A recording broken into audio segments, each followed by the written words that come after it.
It's time for Twig this week in Google, the last show of 2024. Jeff Jarvis is here. Paris Martineau is here. Lots to talk about. TikTok is going to get its day in court, the Supreme Court. There's a problem with TP-Link routers. Turns out the most popular router in the U.S. is made in China. The Commerce Department says we might have a problem here. And I'll place a call to my buddies at ChatGPT. It's all coming up next on Twig. Podcasts you love. From people you trust. This is TWiT. This is Twig, This Week in Google, episode 799, recorded Wednesday, December 18th, 2024. What's a basketball? It's time for Twig This Week in Google, the show we cover the latest news from Google and all the Googleverse, including the Twitterverse, the Xverse, the Obverse, and the Reverse. Ladies and gentlemen, I give you the still emeritus professor of journalistic innovation at the Craig Newmark Graduate School of Journalism at the City University of New York, emeritus. But going forward, professor at SUNY Stony Brook, the State University of New York. So you move from city to state, which is good. Mm-hmm. And the Montclair, New Jersey. Montclair State. So you got New Jersey State and New York State. Because I'm a man of the people. I don't do these private snotty things. I do public education. No. Did you ever want to be at the Berkman Center, anywhere like that? I love them. They're great. Yeah. Good people. That would require living in Boston. Right? Boston. Well, that is Paris Martineau. I was up for a deanship at BU, and that would be cool. cool. To live in Boston. What's wrong with Boston? It's nice. I just didn't want to move. It's nice. You New Yorkers. It's just New Jersey. This is the center of the universe. Have you seen, that's Paris Martineau. She writes for The Information, the weekend of The Information. Have you seen, we had Emily Forlini on TWiT on Sunday. And she is in New Jersey also and was complaining about the drones. Have you seen the drones, Jeff? I heard one over toward Bedminster, but I have not seen them. There apparently have been a few. I know that I brought up the drones last week, but I will say I've since been, many of the things people are saying are drones are clearly airplanes and helicopters. And I'd like to, issue a mild correction. When I talk about drones, not talking about those. But how do you know the difference? There are a lot of instances where someone is like, I 5 minutes ago just saw a drone. Here's a video from my and it's an airplane home in this city. And then someone looks up the flight path, the stuff on FlightAware, and there was a plane right above their house at the exact same time. You can hear a drone sounds different. I get helicopters over here a lot. I think probably because we're near Trump's golf course. But you can hear the difference between a drone and a helicopter. Do we have any thoughts about the drones? I'm so sick of them. I'm so damn sick of it. Do we even care? Stupid. No. We spent some time. So you know what we spent most of the time on TWiT on Sunday talking about? And by the way, Paris is going to be on TWiT, our year-end episode this Sunday. If your plane makes it. If my plane makes it, I will be there. I'm cutting it close, but we'll see. Hopefully the Allegiant If you're gods. a little late, it's okay. We have other people too. Father Robert Balassier will be there. Micah Sargent will be there. And Richard Campbell from Windows Weekly. So it's going to be a good panel. And if you're a little late, no one will be the wiser. However, if you're not there, it's a mantle, so you have to be there. That's true. You are there to break up the sausage fest. What'd you call it? A mantle? Yeah, I like mantle better. You've never heard of that? You've never heard of a mantle? Oh, God. That's been around for decades. I've actually produced quite a few in my time. Oh, no, not anymore. Well, we try to get as diverse a panel as we can, or mantle given as we can. Who we are, and what we are. Given that we are a tech network. So, Paris, I've got a question for you. Be honest. Because we're going to hear soon about the gifts we discussed last week. And I was wondering, because the gifts have some surprise element, what that tells me is that you know that no friend of yours ever watches any of the show. Oh, yeah. I'm sorry. This is a great show. I love it. I am not in the business of recommending 3-hour podcasts featuring myself to my friends. Why the hell not? I Get think out that would there. be egotistical. I mean, I'll recommend it to people who don't spend Who are not multiple your hours a friends. day in communication with me. But, when people ask me for the link, I send to them. People ask me for information. Then I'm like, oh, yeah, I love it. Love Twig. The You bourgeoisie should is not say, listening to this. I am the reason it's not a mantle. That's true. And that would Do they ever ask you, Paris, what is this crazy podcast you're on with your grandpas? What They don't know about What are you it. doing? They don't even know Often about it. people are like, oh, that's the podcast with Jeff Jarvis, that guy who's mad online all the time, right? And I'm like, yeah. Oh, It's either mad online or luminary. It's like one or the other. Or Salt Hank's dad. That's true, actually. The men I've met in New York do know you more as Salt Hank's dad than Leo Laporte. Actually, it's kind of split. Some of them are like, oh my God, Leo Laporte, I'd watch him all the time. I The other remember people are him. like, Salt Yeah. Hank's dad. yeah. Now the Get big you news coming is, and Leo, going. you know that Paris now needs to open a bakery next to Salt Hank's restaurant. Because That would be Paris is an award-winning baker. That's Is true. she? Wait a minute. What I she is? am. There What was for- award-winning. There was the Information had our annual holiday bake-off this week, yesterday actually, and I entered, and I won. I made a coconut caramel tart, which is one of the New York Times new pies of the year. It's kind of like the You made the Samoa- pie of the year. I love it. like the Girl Scout cookie known as Caramel Delight or Samoa, depending on where in the Samoas US are you're so from. good. They're my favorite Girl Scout cookie. And it's a tart that tastes exactly like it. Oh my God. There's a Where's photo the, of it where's in the story? It's not on the information. Did they not publish this? They should have. Here, I'll put Do I have to my upgrade to Pro so I can see the pictures of the Bake Off. Bake Off? Yeah, let me. It's in there. It's in there. Scooter X put it up I'll put it in the Discord. Right Oh, now. Scooter X. has it. Discord. Okay. at 5:20. Oh, it's you X'd it. Oh, look at that. That does look good. So Paris kept the suspense going. We saw this, and I'm wondering which one did Paris make because I couldn't read enough. Well, now that we know it's And a I didn't Samoa, know. I'm thinking it's these two here. Yes. Yeah, you got It is, yes. Yeah. The pie of the year. Paris I had coconut tried caramel it. tart. Kristen Originally- s'mores bark. That looks like a good That contender. was really good. that one. It looks beautiful. What is, Here's what is Corey's Gâteau Breton. It's Yeah, in that looks French, amazing. and he has a spring form, which is I know. pretty fancy. His boyfriend is like a master baker, so we were all like, oh, that's Andrew not make this fair. for you. And he's like, this year I made it myself, but he has all Yeah, the sure. fancy This year. baking equipment. This year. Yeah, and he definitely This has year. equipment. Yeah. We had a good little showing. I don't know. It was Yeah. my first year entering it, and Fudge brownie banana bread sounds pretty darn good. It we were all in a sugar coma yesterday. I bet. I'm zooming in. You realize I'm zooming in on the recipes. I mean, that's kind of, yeah, you got to do it. Got to do it. Looks good. Paris, congratulations. Huh? Thank Major you. honor. I now It's have a major award. an entire half of a pie I've got to consume. You didn't leave it there? You took it home? Well, I had 2 pies, 1.5 were eaten, and all the other stuff was going to go in the trash. So I was like, I guess I'll take it home. Sure. Might as well. Meanwhile, as long as I'm on X, New Jersey drone mystery security concerns amidst official reassurances trending right now. Mysterious drones, some described as car size, have been spotted across New Jersey. Jesus Christ. Biden says there's nothing nefarious about the sightings. Okay, Joe, but what are they?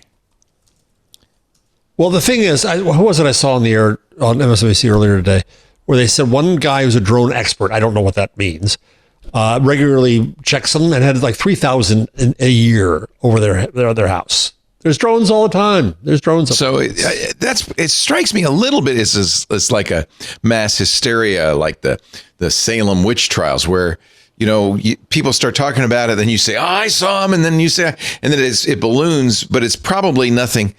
I don't know. We spent a considerable amount of time. Emily Forlini said they should shoot them down, and I said, What? "No, wait, no, hold on, Wait, no.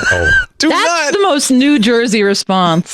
she's already Jersey, yeah. That's what she said. She said, "Yeah, shoot them down." But what we spent the most time talking about, because Kathy Gellis was on, and debating, a hot debate over the TikTok ban. And Kathy's firm opinion is that it is a First Amendment right that the government cannot shut down TikTok. The rest of the panel disagreed kind of violently, almost. As usual, I'm on Team Kathy. As I am, in general. I mean, she's a Supreme Court admitted attorney, so she's certainly. Well, the Supreme Court has decided to take the case. Not only take the case, but on a rush basis. They are going to hear the TikTok ban. The oral arguments will be on the 10th, January 10th. And that's an expedited timeline so that they can rule before the law takes effect 9 days later. I know we're not going to get political, but I just want to say they expedited TikTok, but they didn't expedite the presidency and all that was around that. But okay. Hey, they got their priorities. Yeah. TikTok What do you had think is been gonna happen? denied in federal appeals court. They asked for a stay, which forced them to go to Supreme Court. The Supreme Court said in a brief order that the Justice Department and lawyers for TikTok, as well as a group of users who separately challenged the law. That was the interesting thing, is you get a lot of TikTok users, like people, Salt Hank didn't do it, but people like Salt Hank, who have found real value in being on TikTok. They should be prepared to argue whether the ban passed by Congress violates the First Amendment. So it's going to go right straight down that alley that Kathy Gellist argued so vehemently. I think there's a chance that the repeal of that law will go through with the continuing resolution in the House, because Trump said that he likes. He said TikTok. he has a warm spot for TikTok. And the CEO of TikTok is visiting him. I think there's going to be something that'll happen. And it was right after the TikTok CEO visited him that he said he had a warm spot. Yeah. But I mean, I'm confused as to what Trump was saying something like he has a warm spot. Well, he was the guy who do. He started the whole thing. Yeah. Yeah, but it's already in motion. It's been passed by Congress. The day that all this is happening is one day before Trump takes office, and companies what would he do? From ByteDance to any both Apple, Google, as well as any ISP that is found to be hosting TikTok can be charged, I think, somewhere around like $5,000 per user accessing it per day. Like, these are massive fines that these companies are going to want to avoid. How is Trump going to stop that? Can I ask this question? I mean, couldn't his Justice Department say we're not going to enforce this law? I mean, yes, but I don't know. Is that going to happen on day under one? his orders. He might do it. That's an interesting thought. So they could it could remain the law. It'd be a little tenuous just position pay no for TikTok attention to be to in. it. But yeah.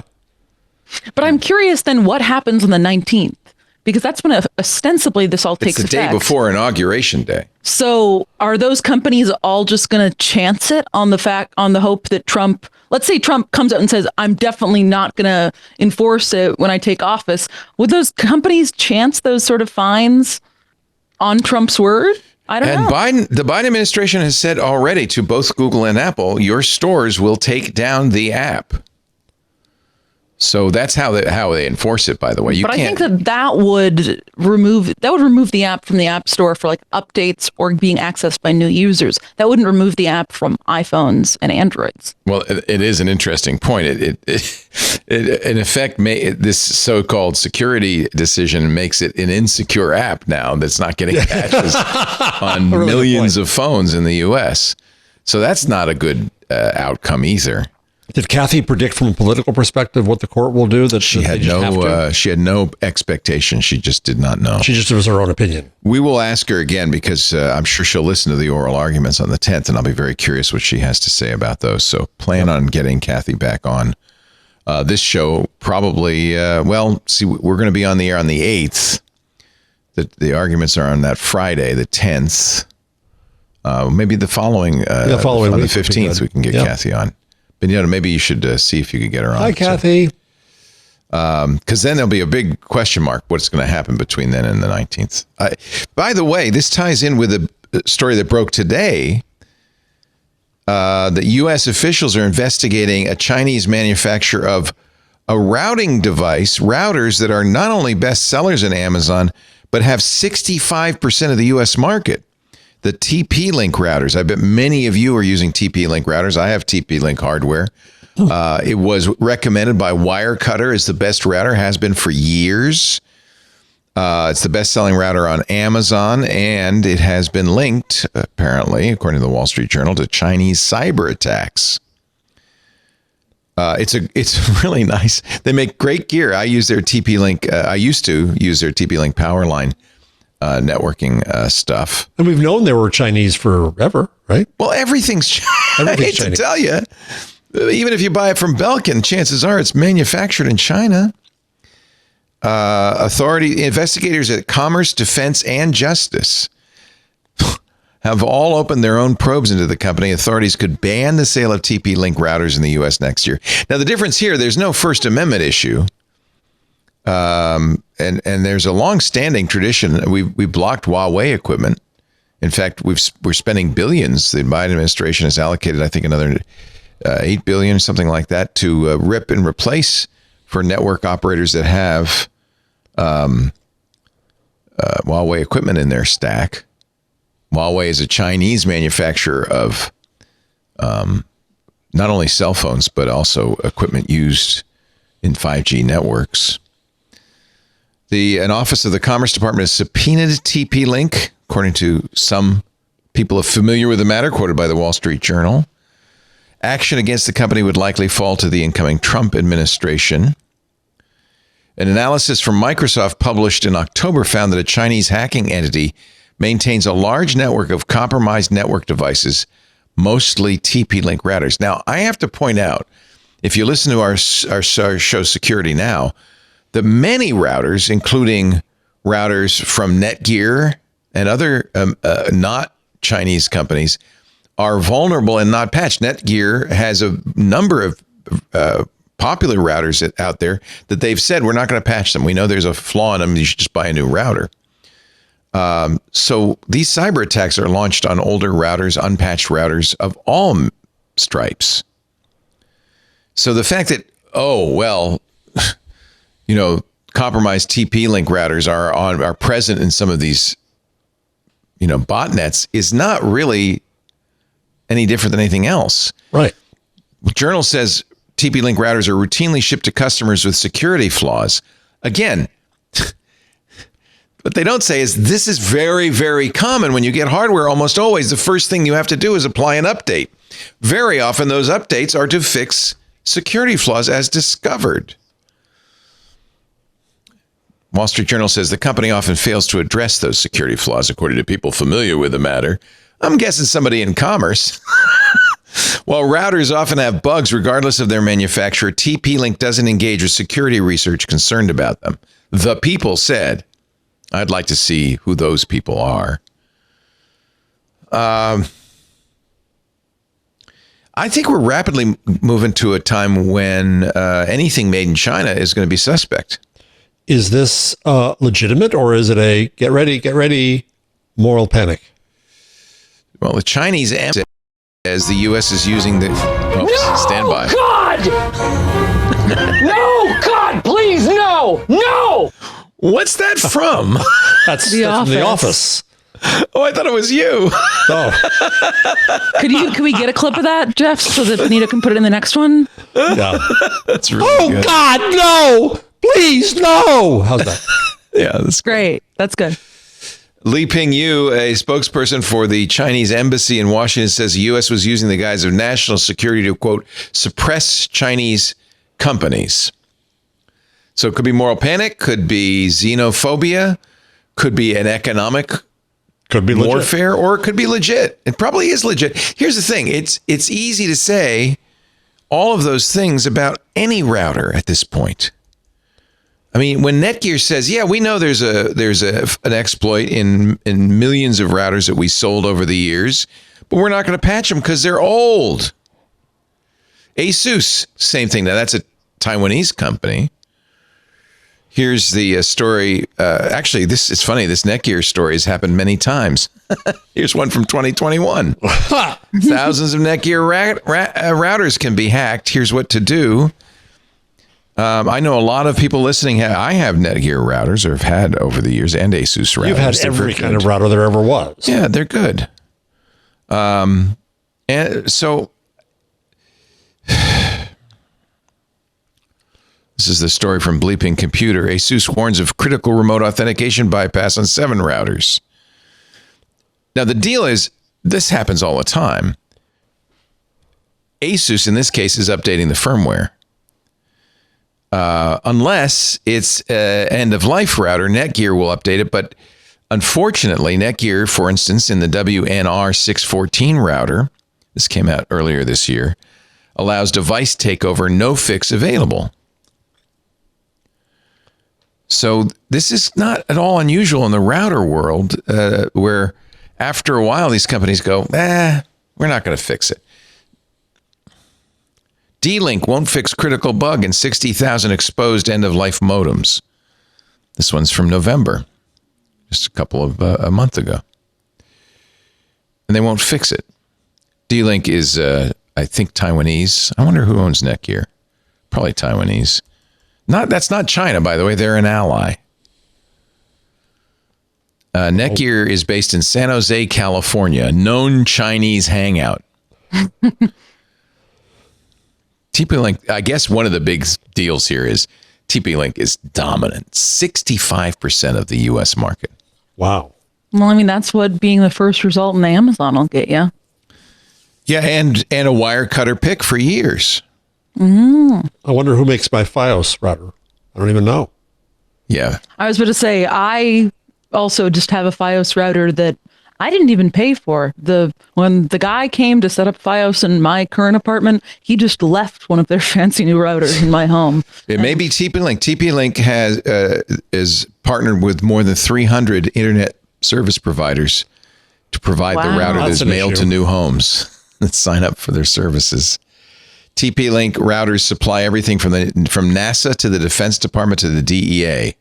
The routers are sold online on the PX, on military exchanges. You know what? We should do something about this. There's 65% of the households out there, but this is problematic in the long. So Taiwan did ban TP-Link routers from government and educational facilities. So has India, or at least India's warned about them. Okay, now here's the important quote. This is again from the Wall Street Journal. U.S. officials have not disclosed any evidence that TP-Link is a witting conduit for Chinese state-sponsored cyber attacks. And American router companies have also been linked to major hacks. So the Guardian had a story today about how your air fryer is a policy violation, and saying over all kinds of information. And I no longer know how to judge these things. Evidently, it ties to your phone, and your phone can then send your audio up to the air fryer manufacturer, and it's in China, and your air fryer is at risk, and you should never do this. Air fryers are the latest surveillance threat you didn't consider from Malwarebytes Labs. So I got to tell you that almost every appliance now has an app and is connecting to the internet. My refrigerator, my stove, my oven. You bake those pies in that oven, it's going to tell China. My toothbrush, everything in the house. I have 99 internet connected devices in my home alone. And TP-Link is telling China about it right now. Well, that's the thing. I mean, I use Ubiquiti equipment, which is an American company, but where do you think Ubiquiti makes that equipment? Well, yeah. Or any of the equipment, or your air fryer, any of that. Ubiquiti is based in New York City, so you know it's okay. Well, it's the center of the universe. Yes. Nothing bad has ever happened here. I wonder where Ubiquiti makes its products. I bet you it makes them in China, right? I mean, Apple, look at this iPhone is made in China. Designed in California. Yeah. But the malware has been inserted in China.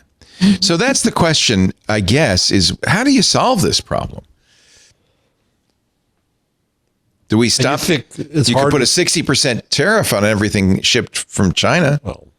Well, then you won't get any modems because nobody makes routers, them here. Nobody here is making them. Yeah, you'd have to go back in time and stop globalization. Doesn't Germany make good stuff? I think somewhere I have my old acoustic coupler. I can try that.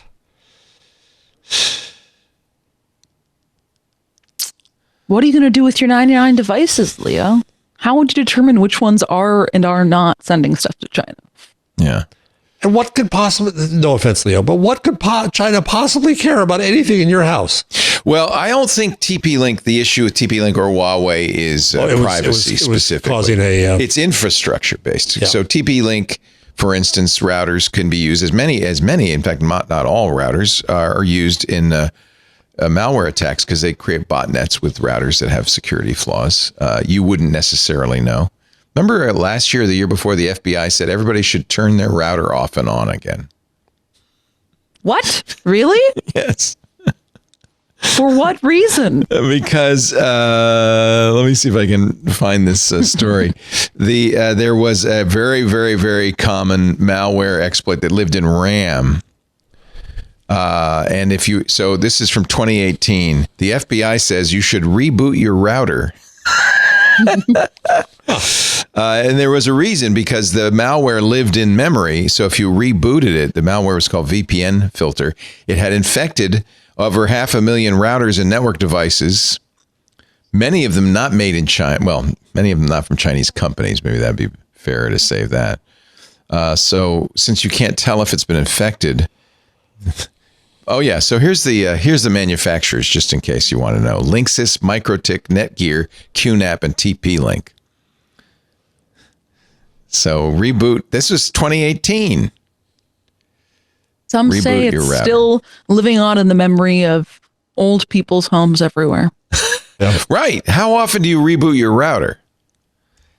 Not frequently. Especially now that I have a UPS on it and I have a generator, I don't. Yeah. The only time people reboot their routers is if their internet goes down and they think the router's to blame, so they'll restart their modem. Well, that's also the first thing they tell you to do. Have you turned on and off the router? Turn it off and on. Wait, and why do you really have to wait 30 seconds?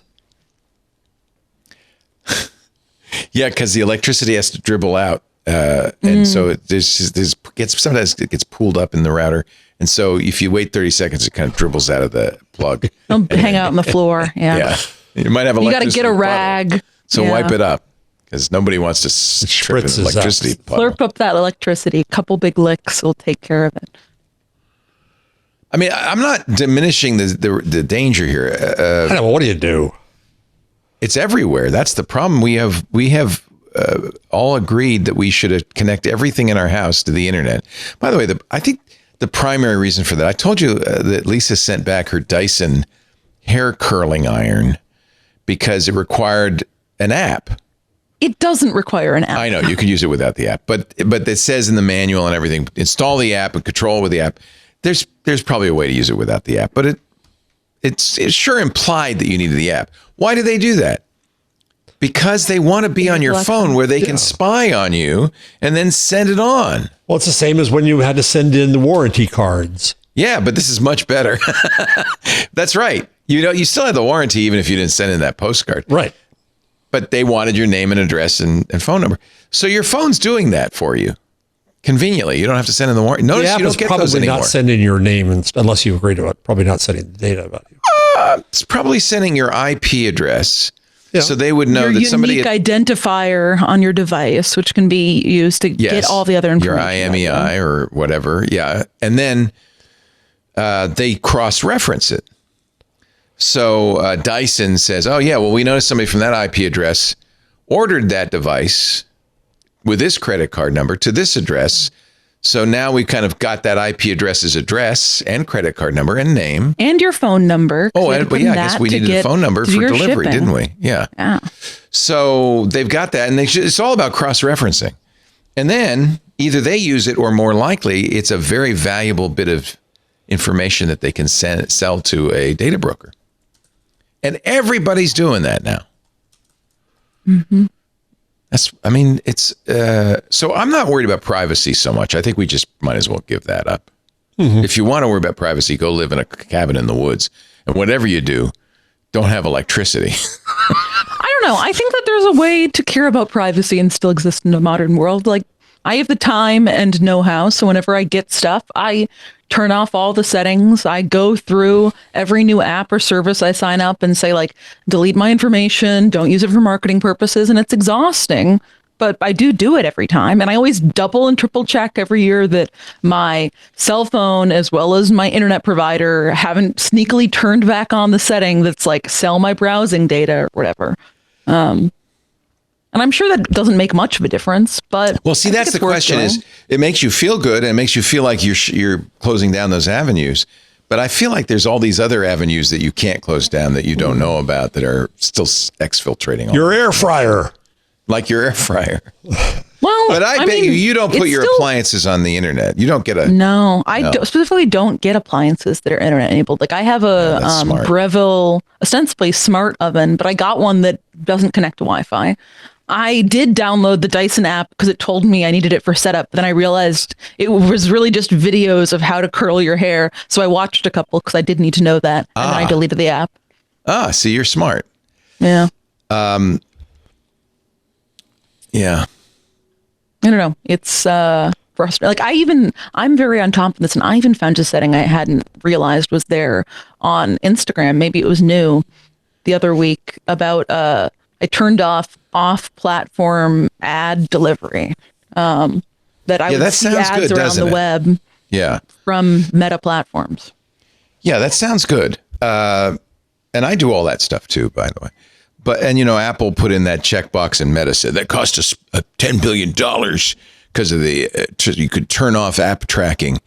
But we know that Meta's still getting all that information, right? And that even if Meta's not, Apple is, right? The first parties always are. So I don't know. I feel like that information somehow it's magically getting out there, including your social and your address and so forth. And it's not just data breaches. I think it's really getting out there. My Breville coffee maker gets updates from the internet. So I want to have it updated. Why does your coffee maker need updates? What if it had a security flaw and the Chinese government were using it? It doesn't need, and it shouldn't be connected to the internet to begin with. Then it won't have any security flaws. This is why I'm afraid to ever buy a new TV because I have a dumb TV still. New coffee recipes. I have a dumb TV, and like if I get a new one, it's going to want to connect to the internet. Anymore. No, there are no dumb TVs, so you just. I have a dumb TV is the new. I have a black-white TV. Yeah. You're going to hold on to it forever. Who needs this color? Hey, I got an idea. But I want one that looks like a photo frame. I have that one too. We should start selling black and white TVs to the hipsters who live in Brooklyn. I'd buy one. That'd be cool. Yeah, see? Yeah. This is an opportunity we're missing here. Yeah. And phones like mine. I think a good old dial phone. Yeah. Yeah. Yeah, corded phones. That's in. So what do we do? Faraday cage wrapped around your whole home. See, but if you lived in Rhode Island, it doesn't matter that you turned off all that stuff because an international cyber criminal group has harvested the information of hundreds of thousands of people from the state's own social services and health insurance. So your mother is in on this? Like my mother's in this one. Listen, I mean, I just assume that my social security number is gone at this point.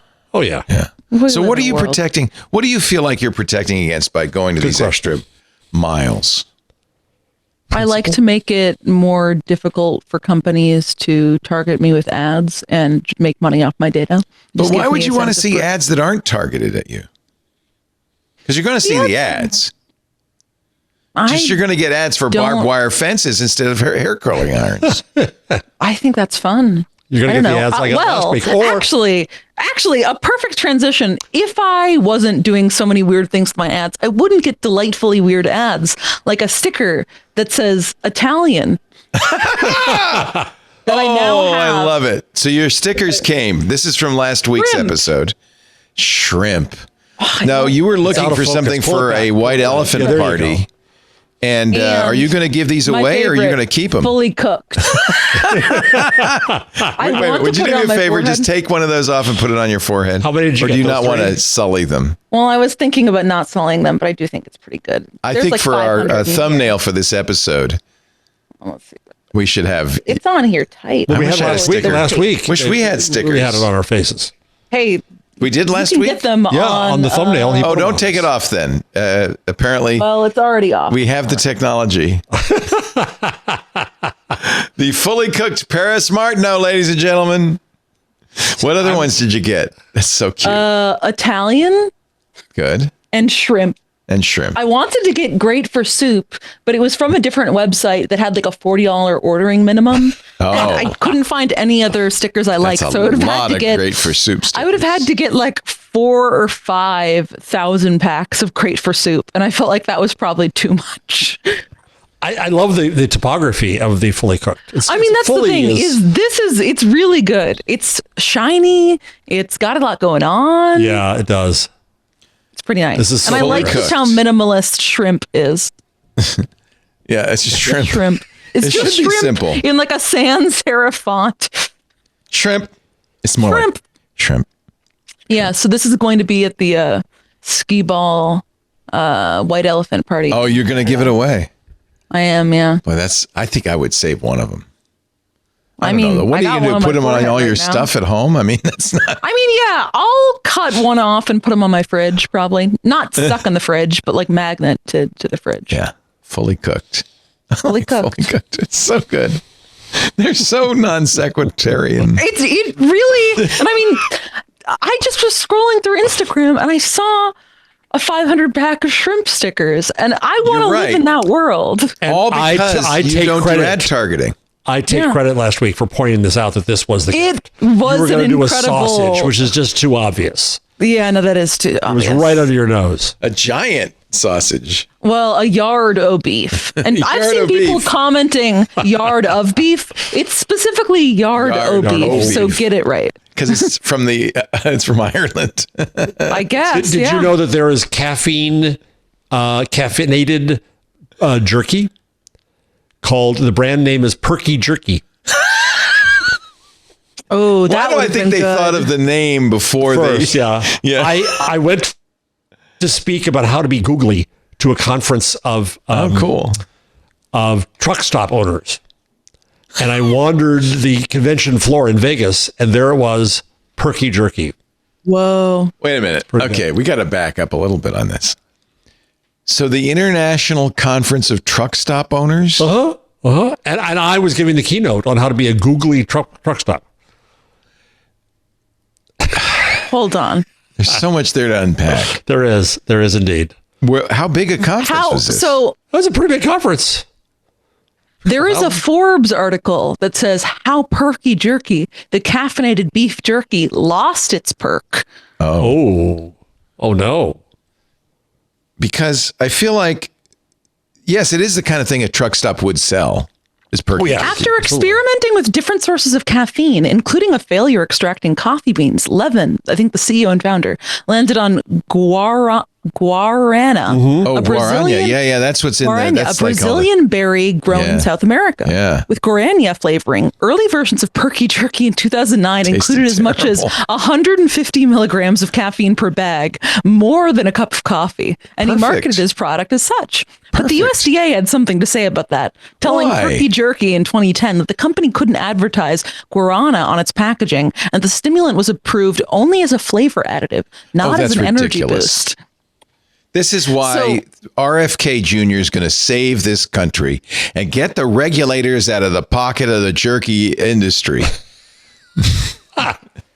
And you can quote me. They still sell Perky Doge will- Jerky. But Levin stripped Perky Jerky packaging of its key differentiator, cut down on the amount of guarana in its manufacturing, and the dose of caffeine dropped accordingly. First to around 50 milligrams, but now below 20, less than your average cup of tea. Okay. Not very perky at all. I think this warrants an investigative journalism report. You need to go out and look at trucking accidents and the rise of trucking accidents since guarana was taken out of Perky Jerky and correlate those in a graph. With fluoride. Today, it How doesn't many- contain any caffeine at all. It's not perky at all. Not Perky? It's just That's jerky. so not perky. It's bold and tender, but it's not perky. Wow. That's they- devastating. So why would you buy it? because you think it's still perky. You know what you could do is buy that in a cup of coffee. Then you'd have the 200 milligrams of caffeine you've been looking for. Yeah. Look, they have some recipes. You might bring this to the next bake-off. How about halftime club sliders made of Perky Jerky? Or a holiday charcuterie Pumpkin jerky chili. board. Loaded jerky fries. Perky quesadillas. Stuffed mini peppers. This is good. I'll save you a bookmark and send it on. Wait. There was a vegan thing there. How can it be vegan if it has jerky? Oh, now you're asking the difficult questions. Yeah. Let's take a break while you all try to digest the perky jerky. Do they have perky jerky? They have savage jerky too. I can't believe the FDA wouldn't let them put caffeine in their jerky. Doge is going to really change everything about that. Doge is going to fix everything. I do have to say that in this probably foolish hope, in the back of my head, I have this thought: maybe they'll all be better. Maybe they will fix everything. There are a lot. It is a big bureaucracy, the federal bureaucracy. Well, we're about to get a government shutdown thanks to Musk. What? He's killing. He's stopping the funding. Musk is not the president. Well, Trump's not even the president. What is how does this happen? Because he's pressuring the GOP. There's too much. Ramaswamy says there's too much wasted money in this. So we're not going to pay our debt, right? So that people won't lend us money, right? So that profit. Step 3, profit. What is going to happen? That does to inflation. It's not. By the way, that bill. We don't cover this. Let's go back to routers or something. We need some Perky jerky. You're watching This Week in Google, desperately trying not to be political. It is not an easy. You keep bringing this stuff up. Our show today brought to you, and quite literally brought to you by our good friends at CashFly. For over 20 years, CashFly has held the track record for high-performing, ultra-reliable content delivery, serving over 5,000 companies in over 80 countries. In fact, we're one of them. We have been using CashFly almost since the beginning, and I can't tell you what a blessing CashFly has been. CashFly is better prepared for the holidays than ever before. The only CDN built for throughput. Ultra-low latency video streaming delivers video to over 1 million concurrent users with less than 1 second latency. If you're a gaming company, you'll love their lightning fast gaming. It delivers downloads faster, but also you can game with zero lag, zero glitches, zero outages. You got images on the web? Mobile content optimizations for you, automatic and simple image optimization. Your site will load faster on any device because all the images are optimized for every size screen. Boom, boom, boom. Plus, flexible month-to-month billing for as long as you need it. Discounts for fixed terms. This was a big deal for us because when we started, we didn't know how much bandwidth we needed, right? So we were able to create our own contract. When we switched to CashFly, you can do the same thing. CashFly has several exciting updates to announce as we hit the end of the year. Managed object storage is one of them. CashFly has a new object storage solution designed to increase speed and reliability to industry-leading levels because hardware is entirely based, I love this, on NVMe.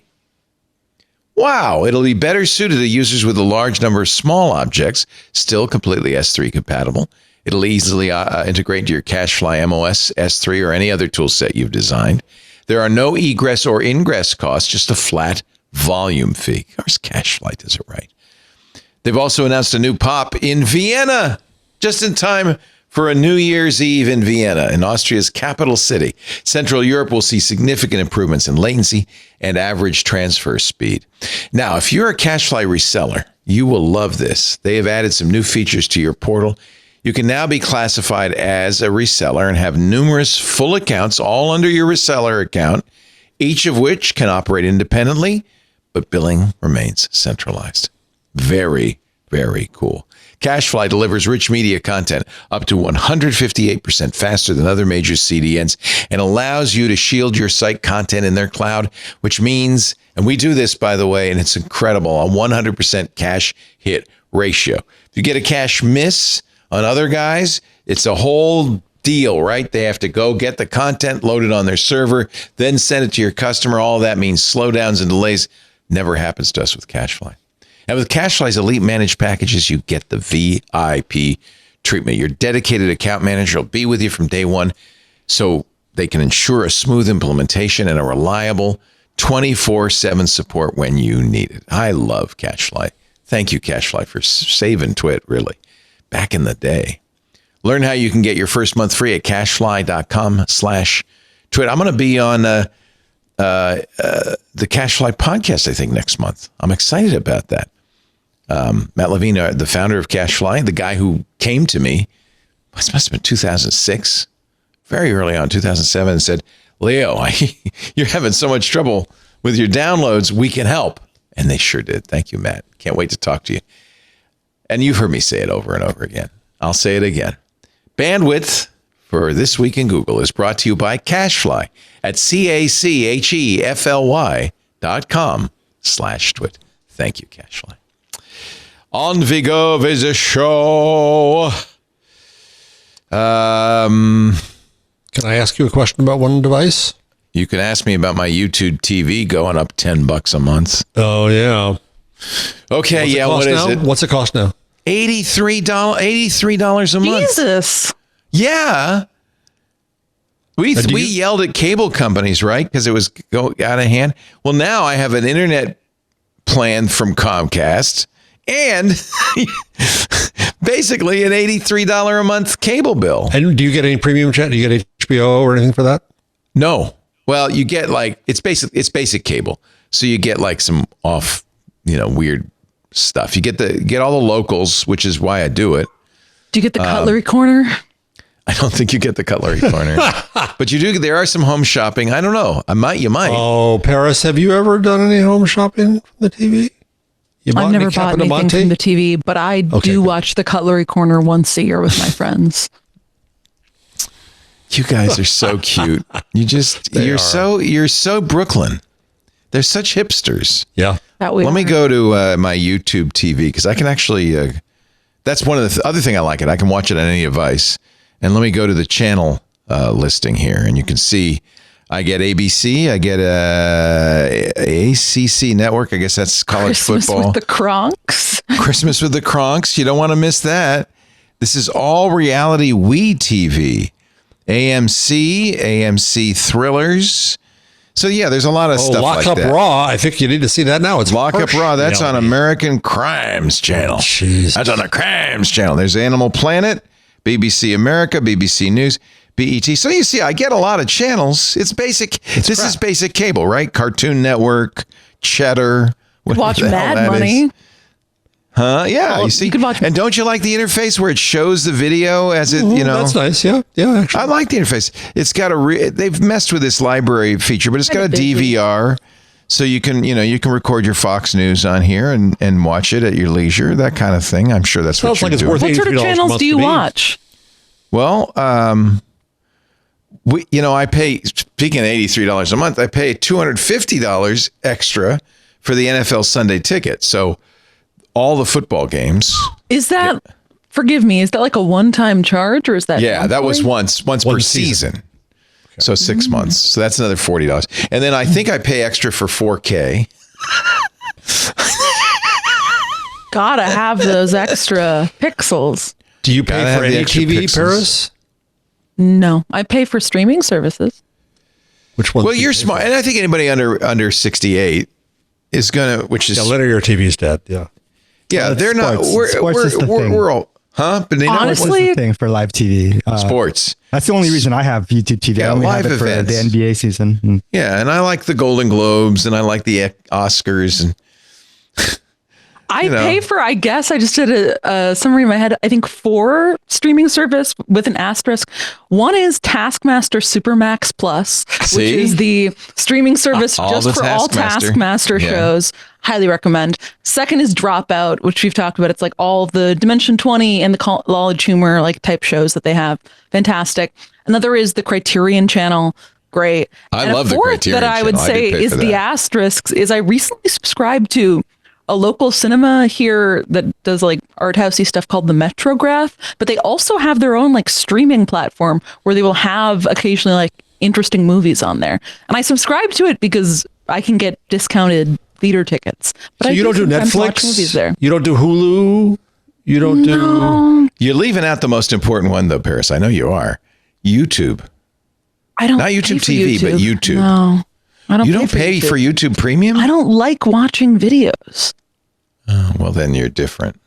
Yeah, I'm We do broken in that way. I would say YouTube for your generation is... Oh, definitely. Everybody watches. That's what they watch is YouTube. I know that I am an unusual person for not paying for YouTube and not being a big YouTube person. I don't know. I never got the bug, and I think that's probably good. Down on line 174, I have the YouTube replay of the year. Oh, they did Which that again says this week. that- So they stopped for a while, didn't they? Well, it's not like this video, it's just text. It's just text. Viewers globally streamed over 1 billion hours of content daily on their TVs. This is the point. Yeah. That it's moved, YouTube has moved to the living room. Yeah. Whoa. This is the year of the living room. Not a surprise. When I knew this was coming when I saw my son 15 years ago, and he was sitting with his friends, in middle school watching YouTube music on the TV. They're not watching anything. Podcast watching is growing rapidly on TVs. Yep. What? Picture that. What? Viewers watched over 400 million hours of podcasts monthly on living what's room. hysterical? Much like what we're doing right here. People laughed at me because we've been doing video since 2008 or 2009, and they said, "You're a That's podcast. not a podcast. What are you doing? That's not. What are you doing video for?" And for a long time, I felt kind of guilty, like that was a big part of our cost was the studio and the cameras and the people to operate all that equipment. And now it turns out I was way ahead of the game. The share of videos uploaded to YouTube in 4K is up by 35% year over year. Yeah, I part of believe that. That's part of the living room factor. Yeah. The number We are not in of 4K, creators- I might add. We are We're not? barely in 1080, I think. Well, hello. Nobody needs us in 4K. I guess focus this week. The reason we're not in 4K right now, it used to be because we didn't have the cameras and the TriCaster wasn't. But now because we're streaming on Restream and we're doing this on And Zoom. So Zoom is not 4K. Right? I think that we don't have, as soon as those had 4K, there'd be no reason we couldn't. Well, My the files camera's would be 4K. gigantic. This kind of The file sizes would be giant. Yeah. Nobody's demanding 4K.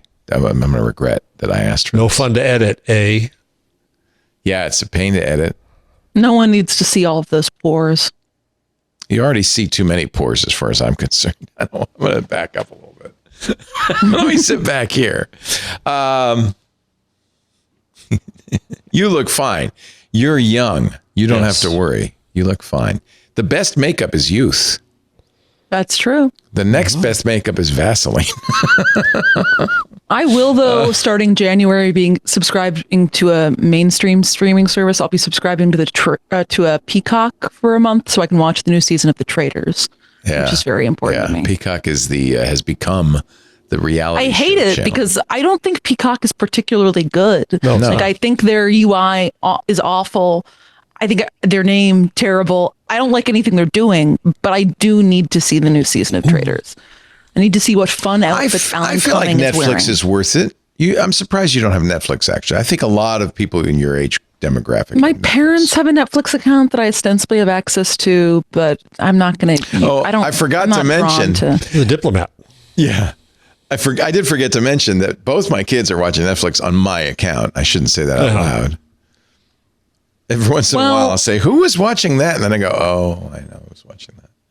The last time I think I watched something on Netflix was last November or December, because I tried to log in to the Netflix on the TV. And it's ostensibly my Netflix account. I've just given it over to my parents because I don't use it anymore. Yeah, they're sharing But your account. the two people were watching it. And so I called my mom. She's like, "Oh, I'm watching some show." Then I call my dad. He's in the other room watching a rerun of Emily in Paris. See? I'm like, I love have it. 10 people over to watch Chicken Run 2. You need to get off one of them. And they eventually did. Oh, you need a better account where you can have more streams. That's what you Listen, need. that was once in a year, though. I If that was going to happen a couple times. You called them and said, "Look, we need to watch Chicken Run 2. One of you has to get off." And my dad valiantly fell on his sword and was like, "I took you to Chicken Run 1 when you were just a baby." And I was like, "Yeah, I know. That's why we're watching Chicken Run 2. Isn't that sweet? That's so sweet. Chicken Run 2, a fine film, enjoyable time. The making of Chicken Run 2, phenomenal. It's like a 15, 20 minute. Yeah, it's animated, but it's all claymation. Oh, a stop motion. Stop motion film. It took them like 2 decades to come out with Chicken Run 2, in part because the technology wasn't there for them to make and manufacture and operate that many little like clay chickens. The chickens aren't running. What are we going to do? The making of Chicken Run 2. It's like 15, 20 minutes. I think it's on YouTube. Highly recommend it. Do you like the Fantastic Mr. Fox? Have you ever seen that? I love that. Yeah. I love Wes Anderson and also that style. Yeah, and it's that claymation thing again. If Paris arrives in the Wallace and Gromit folks, isn't who got it's the Wallace and Gromit folks are the people who do Chicken Run. Yeah. Okay. If Paris arrives in Florida in time for the holiday show, I'm really hoping for a guest appearance by her father. Oh, yeah. The legendary. Tell him we're going to sell him as a major international film star. He would be like, "You don't need to sell me as that. I already am." Yeah. His ego would go through the roof if he was on this show. I can't let it happen. We're going to call him Fabio Martino. That's and, true. Ladies and gentlemen, the international film star, you've seen him on screen and TV, has decided to grace our holiday show. Ladies and gentlemen, Fabio Martino is here. Oh my God. We've never had such a big celebrity on the show, Fabio. Welcome. Oh, man. She's really got to be fun. He does look like Fabio. He does. He can also do the thing. He would play along. I don't think it's going to happen, though. I don't know if we need that in our lives. She's not going to allow it. Your mom won't allow it. She'll go, "Get over here." She'll be like, "I'm already sacrificing one of you for 3 hours. There's another one that's going to be gone." Oh, how mad were they at Thanksgiving when you delayed the dinner? This Thanksgiving, I only got a couple. They went to dinner without me and left my sister behind to take me. And then she took a minute getting ready once I got on time this Thanksgiving. Oh. So then by the time we were driving over, we got like 4 texts like, "We're hungry. Where are you?" You're watching This Week in Google with the daughter of Fabio Martino. She's famous. Her in her own right as a reporter at the Information, Paris Martino. Actually, he should be like Roma Martino. That's true. Yeah. And your mom could be Geneva Martino. We got all the places. Yeah. Wonderful to have Paris. And of course, Jeff Jarvis. Congratulations on his new job. He is also the author of so many great books. You see them right there over his left shoulder. The Gutenberg Parenthesis, The Web We Weave, The Latest, and of course, Magazine, and many others, including What Would Google Do, which he's apparently still able to make a living off of by going around to truck stop conventions. And it's kind of impressive. And chewing on caffeinated jerky. Perky Jerky. On we go with the show. WordPress CEO Matt Mullenweg lost a legal battle. A court ordered him, and I'm actually now kind of in his court, so to speak. Oh, this is interesting. Okay. A court ordered him to reinstate WP Engine, which is a third party. You might think it's part of WordPress. It's not, despite the use of the kind of WordPress WP. And Matt was so miffed that they did not contribute back to WordPress, that they kind of rode on WordPress's coattails, that he cut off their access to WordPress.org, the open source site for WordPress downloads, and disabled their plugin that they had and so forth. He was so angry after the court's decision that he basically said, "I'm not going to do any more development on WordPress. That's it." He's posted this on the Slack that's maintained by the open source project. But I thought his statement, let me see if I can find it. Well, do you know what else he did in addition to quitting the Slack? What? Finishing the statement. Now, in order to previously, in order to log into WordPress, you'd have to check a box saying, I'm Right. not affiliated with WP Engine. The court ordered him to take that off, right? Now there's a checkbox that you have to hit where you agree that pineapple is delicious on pizza. Oh, I'm never checking that. That's it. I'm done. That's a Craig Newmark. Craig is a big defender of pineapple on pizza. And, I'm with Craig. I'm on Team Craig for everything imaginable but that. I'm on It's just manufactured it has too much pancake. liquid. Yeah. So Matt wrote on the Slack before he said to delete my account. It's hard to imagine wanting to continue to working on WordPress after this. I should point out Matt Mullenweg single-handedly wrote WordPress back in the day. I was an early user, and he's been on the show, and we love him.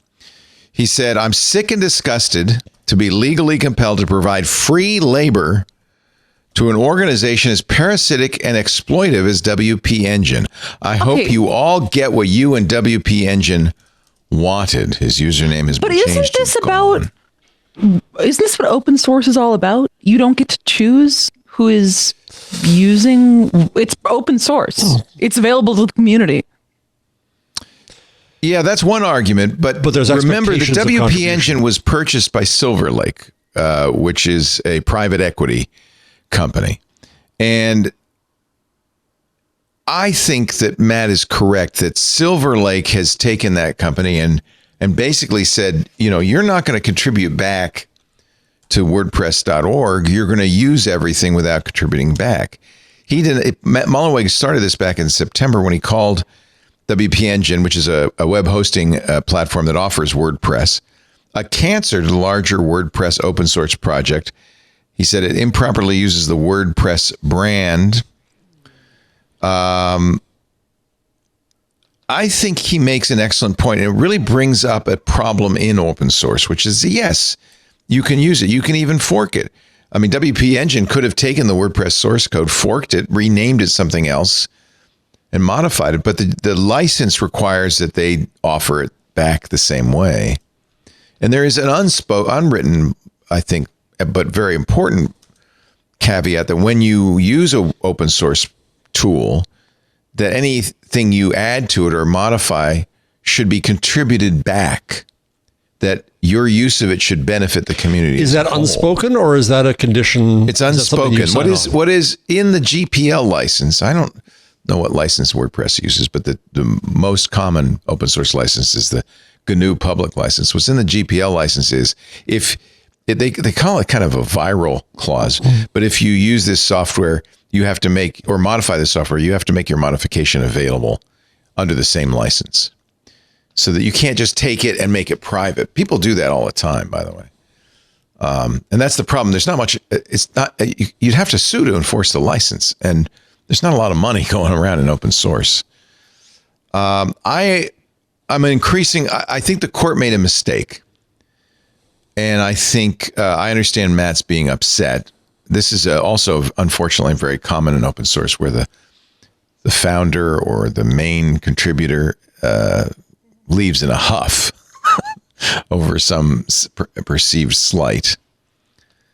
There will be a trial, by the way. This was just a preliminary injunction. There will be a trial. So he could still win. He could still win.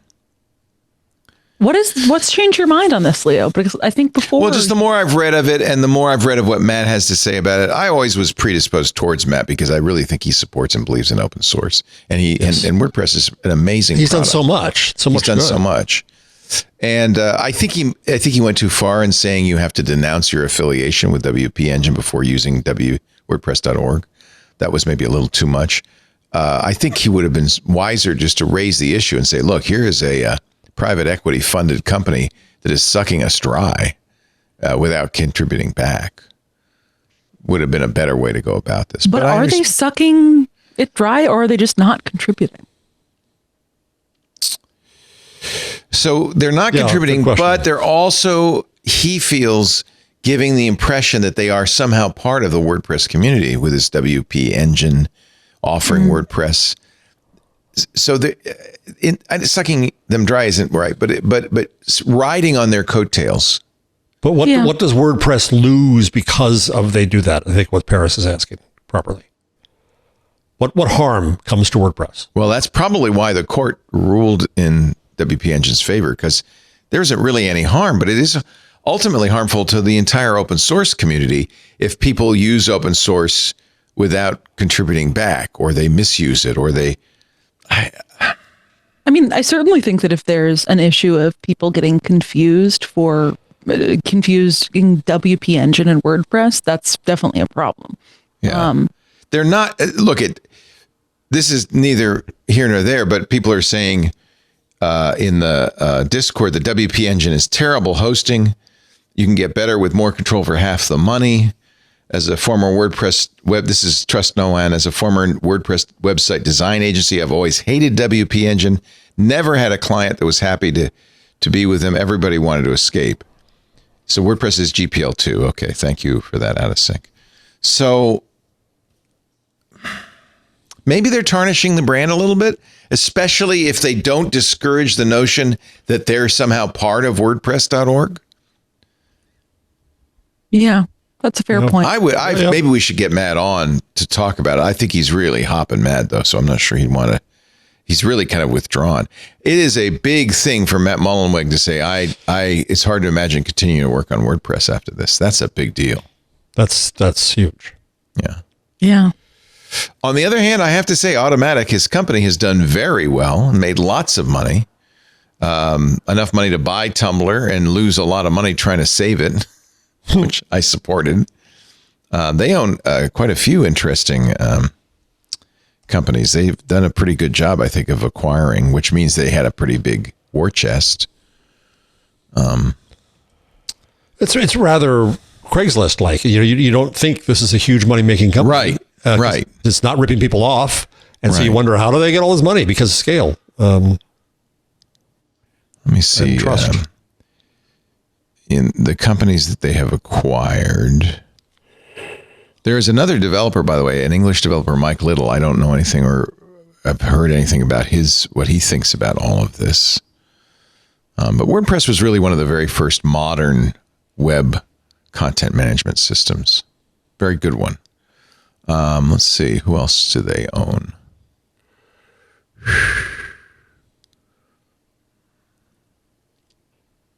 I'm going through the Wikipedia article, which is very long. Matt and Mike were co-founders of the project. They are, I don't know how active they are as in the current development. Let me look at Automatic. I'm looking at the wrong thing. That's why. I'm sure that it's a Wikipedia page made even longer by all of the weird posting Matt has done over the last couple of months. Yeah. So, WooCommerce is one of theirs. They bought WooCommerce, so that's a commerce site associated with WordPress. They own Gravatar. They own PollDaddy, which is now called CrowdSignal. Better brand. Tumblr. Yeah. Day One. Oh, that's what it was. I was thinking it was Day One, which is a really good journaling app. And they own the number one podcast. Yeah, they own the number one podcasting app for subscribers, Pocket Casts. They bought that from that's right, from Public NPR. Radio. Yeah. Yep. I use Pocket Cast. Yeah. That's right. They also... Do I have to like pineapple pizza now? Yeah. They also bought Beeper, which is that messaging app that was translating between Android and Apple.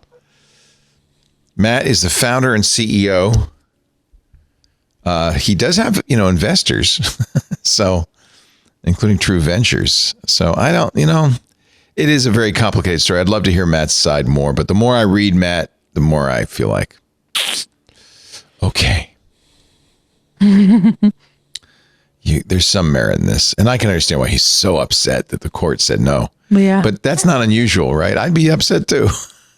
This is how it works in this country. And there will be a trial. All right. I think you should start putting in stories. On things that I like below. Yes. You put asterisks? Is that your new thing? You put a little star? I'd do it. Give me a gold star? Yeah, so you can pick from them. There's one. Teens, media, social media, and technology. Do you like this recent Pew study? I didn't asterisk that, but go ahead. I asterisked it, man. Because you're a boss. Well, I just think it's a kind of almost a shocker. and it does very much apply to this discussion about YouTube. What sites do teens use? Okay, so they surveyed U.S. teens 13 to 17 years old. YouTube number one by far. But 90%. Trending down. 95% last in 2022, and this year 90% use the site. That's pretty dominant. But then TikTok, Instagram, and Snapchat, pretty much neck and neck. 60% use TikTok and Instagram. 55% use Snapchat. For all the protestation that they're not on Facebook, a third of them are on Facebook. Yeah, a third, but not a lot. I think a lot of them are on it because, their high school is on it or, their groups are on it. 32% of teens say they use Facebook, but that's a big damn. That's down 10 years ago, 71%. Oof. Only 17% of teens use X. That's half what it was. The everything platform. Yeah. The everything but teenagers platform. 1/4 of teens say they use WhatsApp. That's up. 14% of teens use Reddit. That's been stable over the past few years, says Pew. Yeah. We asked about Threads. For the first time this year, only 6% of teens report using it. Although, you probably saw, Mr. Zuckerberg says Threads has 100 million daily active users and close to 300 million monthly active users. It's getting in the Twitter range now. I'm curious as to how many of those people actually mean to go to Threads and how many of them simply have swiped by the little thread carousel on Instagram and accidentally clicked it. I've done it. Yeah. Or even if you don't accidentally click it, if you just are swiping down and you accidentally go through a couple, does that count as Threads interaction?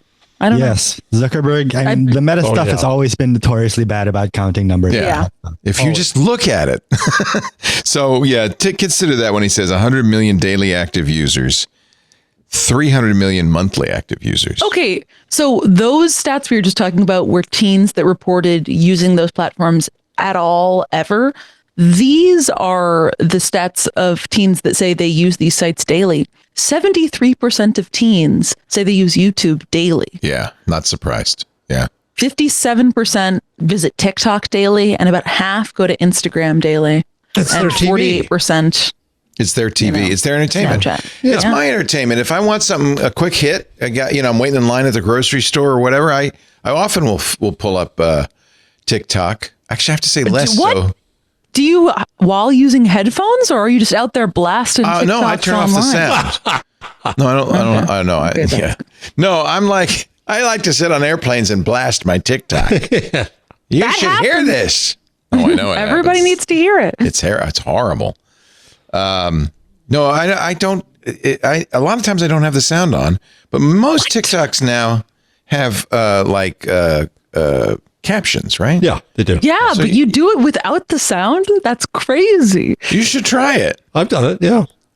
So much less stimulating.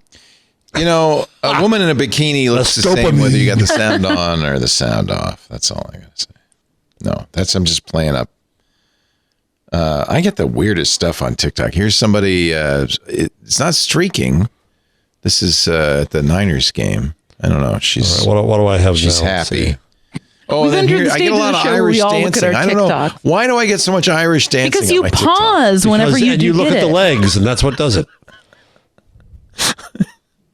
How about, would you like to buy a new rotating bookshelf? Because I get a lot of ads also. Jesus. A spiced carrot recipe? Ooh. Anyway, it's entertaining, right? Even with all those ads. And I have to say, it's every other TikTok now. Instagram and TikTok both have become massively shitified. TikTok, I understand. It's their farewell performance. Have you guys been seeing on TikTok? I've been seeing the trend of a bunch of creators posting, goodbye to the platform that made me everything. I'm no longer going to have a job. I will say the only, obviously, I don't know. I hope that TikTok stays around. I enjoy using it. But also, if it doesn't, that's fine by me. I would take a small bit of schadenfreude pleasure if TikTok goes away, because my sister is I guess an influencer, though. She doesn't have that many followers, but she gets so much free stuff from brands through TikTok. Over Thanksgiving, she got like 4 giant boxes of fancy clothing from J. Crew for free. Wow. Probably like Somebody's a couple jealous. $1,000. I am jealous. How many followers does she have? Like 10,000, 15,000? Not that many. For that much This free is what's stuff. really interesting, because brands obviously are paying attention to these stats that we're talking about, and they want to reach young people. And they've just decided influencers are the last place we can go. We got to go somewhere. Yep. So this is where we have to go. And they're fairly indiscriminate, I think. I mean, hotels now are full of young people who haven't paid, who are going around shooting Instas of everything in the hotel. It just seems like they're everywhere. And they've fostered this kind of economy, influencers economy, that's kind of making it no fun, to be honest, to travel. All right. I'm just an old man shouting in the clouds. Don't listen to me. Go on and do your little influencer thing. Although, do you know my favorite Instagram account is Influencers in the Wild? Have you seen that? Oh, no, but I bet that's great. It's always an influencer making a video. Her boyfriend is shooting it. And then it's somebody off to the right going, wow. This is crazy. I like the Brits who are trying American food. Ooh, that sounds good. There's a bunch of them if you search for that. What do they like and what don't they like? They were agog with Chipotle. Like they loved it. And it's these huge American sandwiches, with this just I'm one of my problems besides bridges is people eating with their mouth open. I can't stand it. So there's a lot of that on TikTok, which bothers me. This is influencers in the wild. It's just a lot of, you see people. Oh God. It's just influencers doing really dumb, annoying things. It's certainly worth following, I would say. All right, Jeff, we're going to take a break. When we come back, Asterisk City. Another, by the way, excellent Wes Anderson film. Dude, Asteroid City, phenomenal. One of my favorites. Oh, I thought it was Asterisk City. You're watching This Week in Google with Jeff Jarvis, Paris Martineau, and me. I'm Deef. Never mind. All right. On we go with the show and asterisks galore. What do you? I haven't seen anything with asterisks. Where are they? Right there. It's on the. I see them there. Yeah. But these are all things you submitted. That's what I'm saying. Yeah. There's not one asterisk next to my stories. Oh. Okay. Well. NotebookLM has been modified. This is that feature, particularly that feature that makes a podcast out of everything you upload. Now you can interrupt them, which I think is an improvement. It's just like talk radio. Yeah. Oh. No, it's better than that because you get to decide when to interrupt. Yeah, they have a little demo, but just very short. Where's the demo? Is it up here? Wait, so do you interact with it and then it responds? Yeah, you can ask it a question. Oh. So here we go. I'll join your audio interviews to speak with the hosts, ask questions, and get custom responses based on your sources. These laws are like the rule book for how everything in the universe moves and interacts. So that's one of the NotebookLM hosts is a guy too. Boy, she's busy because she does all I think our listeners got something to say. Can you explain the 3 laws of motion? Wait a minute. So she's talking. These laws are like the rule book for how everything in the universe moves and interacts. Okay. Oh, hey, I think our listeners got something to say. Can you explain the 3 laws of motion with a basketball example? Sure, I can do that. Let's use a basketball. Imagine you're dribbling. Newton's first law. That ball keeps moving until you... Wow. Oh, hey. Our listeners got something to say. Somebody's listening. I want to say We've that got a all the caller on time the phone now. right now. Oh, hey. Scooter X has something to say. Hey. Hey. They could make that maybe a little bit better. Yeah, they could. But it is nice that so I guess this is because people are using NotebookLM to understand or Yes. ingest content. And so it's great that you could say, well, wait a minute, explain that a little bit more. Or something it's like very that. cool. I love that they try and keep it in the podcast genre, though. Our listener has something to say. It's little Where are you calling in from, Joe? Yeah. I learned in my many years as a radio talk show host. I am a recovering radio talk show host. That it's better to be snotty than nice on the radio. What do you want? Why is that? I think if you're too nice, people go, ew. But if you go like, okay, what do you got to say? Tell me. Listen to the radio. You'll see. They always have attitude. Yeah. Well, I always assumed that was because you didn't want to invite small talk because that would take up time on the air. Absolutely. In fact, we used to have the call screeners. I always told my call screener not to do this. We used to have the call screeners say, okay, get to the point. Get to the point. Do not say, how are you doing? Do not say any of that stuff that you would say in a normal conversation. Just say, hey, Leo, what's the story with this thing? Not, hi, Leo, love the show. Ditto, all that stuff. First time caller. First time caller, long time on. But I told my screeners, don't say that because that just shortens the show. It means I have to talk more. So have them do whatever they want. Tell them to say nice things. Tell them to compliment me. Howard Stern could not stand he used to scream about how are you, Howard? He finally gave up. Now he just takes it. Yeah, you just take it. It's worse to make a big deal out of it. Yes. It's better just go say, fine, what's up? The thing that kills me is whenever I'm listening to someone call into a show or like some little like guest spot on it and the person is talking for way longer than they should. It makes me like want to crawl out of my skin and I can't listen to it. I'm so hyper cognizant of time whenever I'm on any sort of air or on anybody else's show in particular that it just, it skeeves me out. Great. Wow, that's interesting.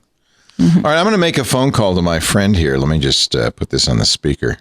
Hi, I'm ChatGPT, an AI assistant. Just so you know, our conversation may be reviewed for safety.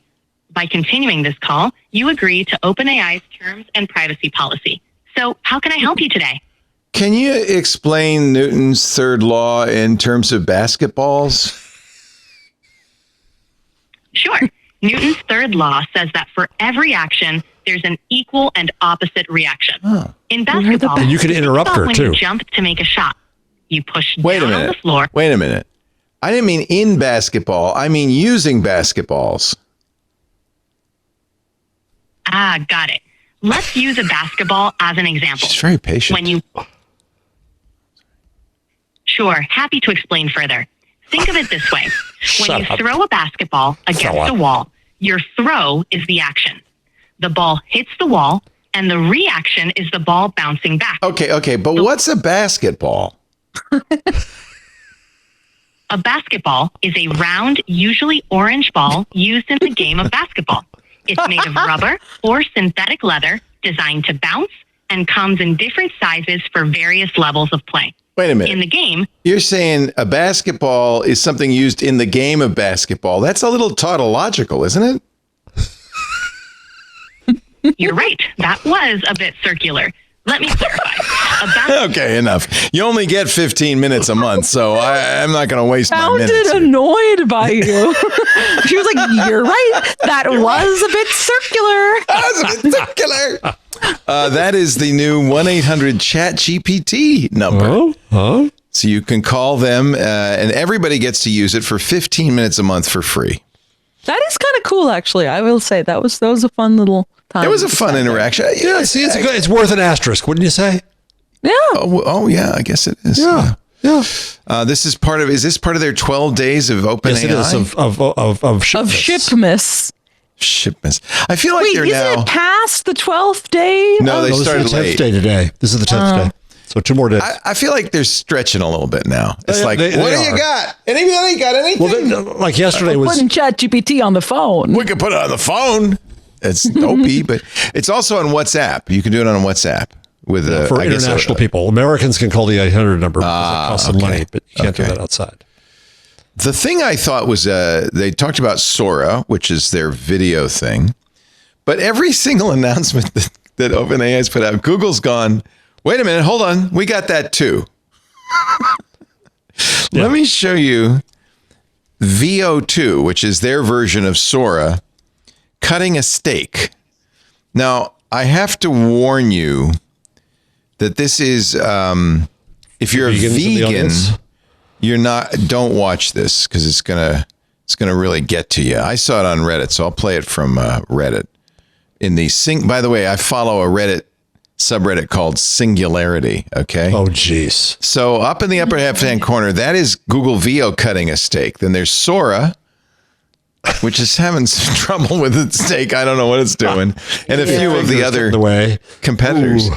The Luma Dream Machine. Some of these are really gross, but look how good VO looks. This is generated good. Fully. Let me read you the text prompt. They're using good steak cutting technique too. Those hands are in kind of a claw. Remember a year ago we were saying, oh yeah, they can't do hands. Oh, they can do hands. So the prompt for this was a pair of hands skillfully slicing. So that's where the skill came in. A perfectly cooked steak on a wooden cutting board, faint steam rising from it.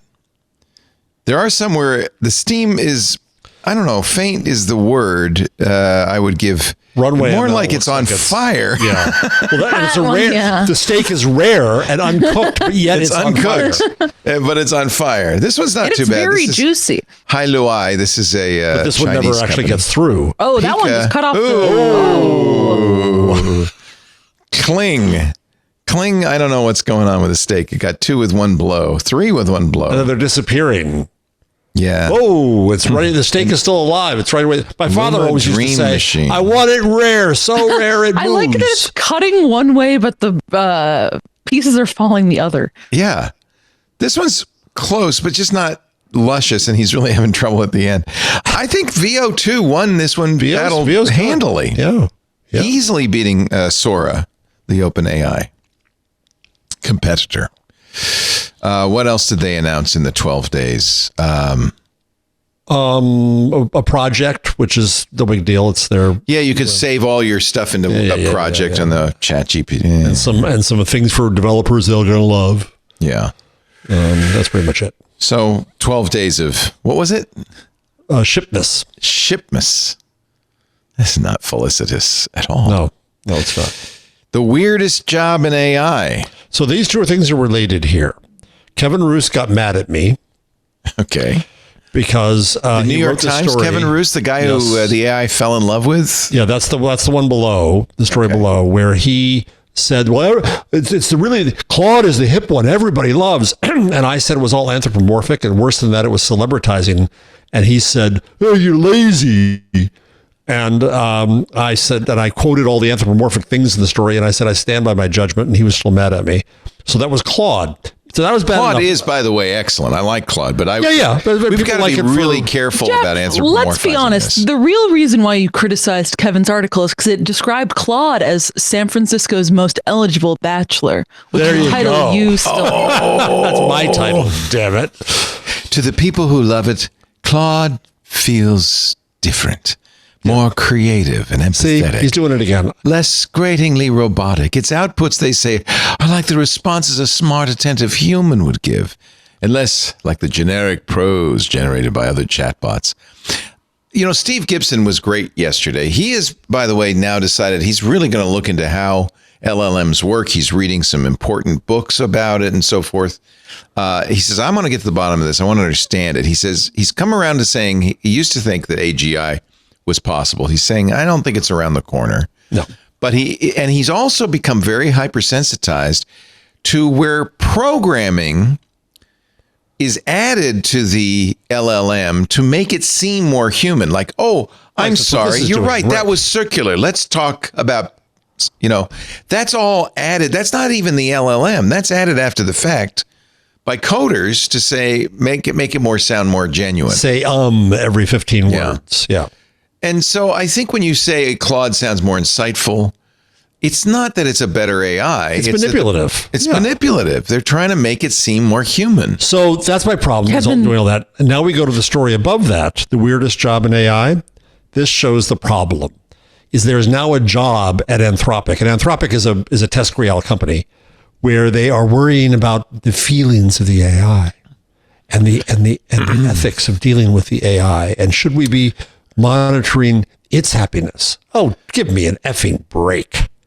This goes along with the story about OpenAI's 01 wanting to escape being turned off. Right. Yeah. It's all BS. It's BS. It's code added by people after the fact in the so-called tuning stage to make it feel more human. And it's BS. Yeah. Kevin writes in his article, during character training, Claude is prompted to produce responses that align with desirable human traits, such as open-mindedness, thoughtfulness, and curiosity. Claude then judges its own responses according to how well they adhere to these characteristics. The resulting data is fed back into the AI model. With enough training, Anthropic says, Claude learns to internalize these principles and displays them more frequently when interacting with users. Please. So it's not that this is feeling anyway, it's that it has literally been programmed to say sort of things that will make you think that they is feeling and let's acting be honest, I think you're right that the media, just as the media is complicit in many other things, because we forget that they're not objective reporters on facts, but not you, Paris, you are, but that often the media is, for its own good and its own profit, taking the side of AI and making it sound like it's real, it's human. For instance, this headline from Tom's Guide by Elise Stanley. OpenAI's new chatbot 01 model will try to escape if it thinks it'll be shut down, then lies about it. Researchers now I can kind of live with that, but then the sub is researchers uncover all kinds of tricks ChatGPT 01 will pull to save itself. No, that's not what's happening. And you know what? I bet you Elise knows that. I think Elise is writing a headline that's going to generate traffic. That's the problem with Kevin. I wanted to say when he complained about me, I wanted to say, I guess I'm not going to get invited to your wedding with Claude when it falls in love with you. Oh, that was mean. That was really mean. Well, Cory Doctorow on Mastodon responded and just said that I forget what he said. Oh, it was funny. Damn it. Corey's very good, of course. We are big fans of Cory. He really criticized him more than I did. Good. So he's joining the club. I think it's very tempting. It's almost like make believe, like it's like saying it's not okay to say Santa's not real because he has kids. I mean, I think the answer is, but they're kind of doing this Santa's not real with AI. Like, oh, let's all kind of play along. Right. I think the answer is in many cases more, while you're entirely correct, I think the practical answer is more boring than that, in the sense that at places like the Times especially, there's been a big emphasis on narrativizing every story. You'll see this in the way that they coverage. Everything is like a big yarn. And in the sense of these little cute pat news items, they're trying to make them more conversational and approachable to readers. And it's a very common framing that you're talking about some sort of inanimate object, but instead your first paragraph or two, you describe it as like, he's all the rage. Everybody loves talking to him. His friends rave about him. Right. The problem is he's an AI, and you don't really realize that when you were doing that, it may seem fine in a single story in a vacuum, but when you were doing that institutionally on the scale of a company the size of the New York Times with the heft of the New York Times, it changes the way that people think about these technologies. Right. And it leads to policy and that matters. Cory Doctorow said he's tech's perfect patsy. Ooh. Say that again? He is tech's perfect patsy, referring to Roose. TECH is TECH apostrophe is, yes. Patsy. Perfect patsy. Yeah. And Roose, when he got it from me, he said, I miss, and he used the name of my imposter on Twitter. Oh, yeah. And I thought, what a jerk. I didn't know. I to bring that up.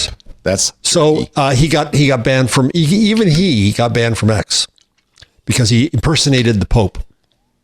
Who? Kevin Roose? No, my imposter. The other guy. Oh, yeah, he didn't get banned for making up as me. That's one thing, but not the Holy Father. Not the Pope. Yeah. So let's make a deal, you and I. I really don't want us to fall into that trap of narrativizing this stuff. Or I think if you catch me imputing, some sort of personality to this stuff, you will call me on it, and I will do the same to you. In a second. Yeah. Absolutely. Yeah.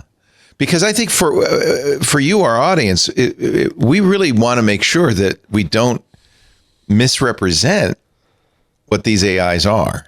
And they're remarkable. And furthermore, They're call fascinating. people on it when they are and say, and especially when AIs are doing it themselves. By the way, Elisa's article is based on this test that OpenAI hired a company called Apollo to do on safety. And I don't know how she got from this very academic OpenAI 01 system card, this very didactic, challenges, safety evaluations to they were trying to escape. Well, jailbreak is in there. But safety in the OpenAI terms and in Anthropic terms. Jailbreaks are not the AI trying to break out. They're humans trying to get the AI to say something. I know. By breaking its training. So I'm still trying to find. They also talk about regurgitation. We evaluate the text output of the O1 models using an extensive set of internal evaluations looking for accuracy, i.e. the model refuses when asked to regurgitate training data. That was a big problem where you could get the training data out of the AI. We found that O1 models perform near or at 100% on our evaluations. So don't sue us, New York Times. They evaluate hallucinations. O1 preview and O1 hallucinate less frequently than 4.0, and O1 mini hallucinates less frequently than 4.0 mini. More week is needed to understand hallucinations holistically. And I agree with you, Jeff. Hallucinations is a bad word because it's also personifying it, anthropomorphizing it. So we call it mistakes. Some of them it's really hard to. I use the word train and learn. Yeah. Because it's a training set and it does learn how to do something. I think that's kind of on the edge. It doesn't think. It doesn't know. It doesn't feel. Those are the things that I think are wrong. And you use the right view, Leo. It's misleading. Yeah. But Leo, for a mere $249, yes, you can now build your own AI. Well, that's only $200 a month to get the special version of ChatGPT. No. You can buy your own physical AI supercomputer for $249. I saw that. I bookmarked the Raspberry that. Pi of AI. Yes. Isn't that cool? So if you go to that link on 84, you will see Jensen Huang doing a from Nvidia. The guy who runs Nvidia. They're selling this Jetson Nano. So the shtick is he pulled his last big machine. He pulled out of an oven, and then he pulls this out, and you'll see if you go down. There is Jensen. Hi. Welcome to my house. By the way, in the past, that's not been his house. It's been an AI generated backdrop. Different house now. Oh, yeah, new house. We're fixing the house that you guys saw the last time you were in my kitchen. And let's see, what were we doing? My hair was a lot longer, and I lifted a brand new HGX out of my oven. Okay, now look at the size of that thing. Again today. And let me show it to you. And now this is the new one. Here you go. And it's not quite Ladies and gentlemen, big. Our brand new AI computer. Look at this. I'm tempted. I think I'm. Yeah, that's why I wanted to show it to you. Shrunk. Something about how this video is recorded makes it look AI generated to me. It is. I'm sure. What he's always done in the past is the kitchen has dissolved around him or flown out of the backdrop. I don't know if he does that in this one, but no, he doesn't. It looks like he might actually be in his house. There's some dogs. I think he really is. Some dogs. So this Jetson Orin Nano is $250, which is half what its predecessor was, $500. But here's what's interesting. Now, you've heard us talk about the term TOPS, tera operations per second or something, teraflops per second. I don't know what it is. It's a number that's often used to talk about AI capacity or capability. The Apple M3 Max, I think, was 48 TOPS. The Surface from Microsoft's around 40 some TOPS. This $250 computer is 68 TOPS and will in fact be faster still when they update the software. That's in other words, it's a very capable AI machine. Now, obviously, you'd have to attach. No, he calls it a supercomputer. Is that just marketing? What's the definition of a supercomputer? There is no definition. Okay, fine. Because the Cray one, which was a supercomputer that actually was furniture you could sit on, is now slower than your handheld iPhones. Yeah. So it changes over time. Yeah, it's probably super-ish. A dumb question. What does this mean? Yeah, what do you do with it? Put this inside of a Robotics computer? Robotics. No, it's a standalone computer. So it's got an Ethernet port and a. So you'd connect this to a monitor and then you do stuff on it? It makes it mobile. It's small, so you can put it in a robot. Raspberry Pi, or you could put it in something. Yeah. Or your air fryer. You could have an AI air fryer. They're just going to get smaller. So could I buy this and run video games on it? No. Okay. I don't think so. Why would you want that kind of computer? I don't know. Actually, I wonder. Actually, legitimate question is, what operating system is it running? Is it running an operating system? I don't know. That's what I'm curious about. What would you go to the page. That's why I wanted to tempt you with this. What would you do with this? This is what really Paris is asking. I would put it in a frame and make it into it's pretty good performance, I got to say. Put it into, so there's robotics, generative AI at the edge. You could put it in a frame and have it display AI movies, steaks being sliced. It's got to be Linux on it, or let's see here. Let's look at the specs. GPU is an Nvidia Ampere with 1024 CUDA cores, 32 tensor cores. It's a 6-core ARM Cortex 78AE, 8 gigs of memory. Is that a Google creation tensor?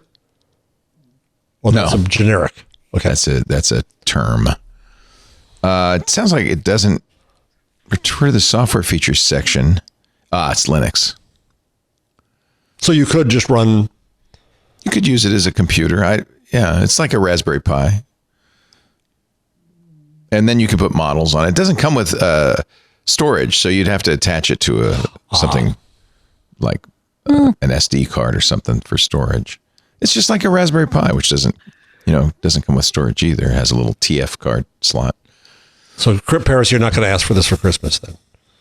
No. You were tempted. But your little laptop is perfect, but it's not as, I have to say, it's not as performant, not as many tops. I mean, yeah. But it also is more RAM, probably. I've recently, it has the max amount of RAM for a MacBook Pro, which isn't much, but, or for a I'm trying to remember what the top score was for. Which one do you have, the MacBook? What's the processor? It's a great question. When did you get it? I have the M2 MacBook Air. Oh, it's an Air, so it's an M2. Yeah, I have the same exact one. Let me see what the tops score is. Because I've run, there's Olama, there's anywhere.lm. There are quite a few local models you can put on that Mac. Let me just look at the specs. I don't even know how to search for a top score, to be honest. Yes, Apple mentions it often in the keynotes, but sometimes they don't mention it in they didn't do it. What in the press is release. tops?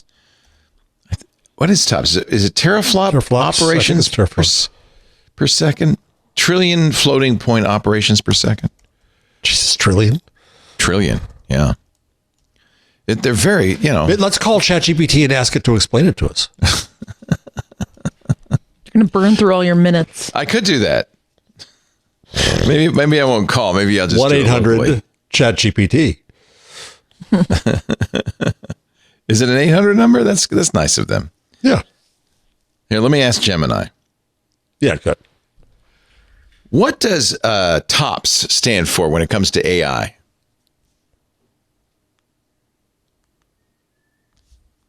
Oh, come on. You got to talk it. TOPS stands for trillions of operations per second. It's a measure of how many operations a processor can perform in 1 second. How many did the original Cray do? They didn't talk about TOPS. Well, they didn't talk about TOPS. Teraflops Much less. or megaflops. Right. How many TOPS did the Cray supercomputer deliver? Spells Cray with a K. Oops. Not with a K. You got to stop talking. It said with a K.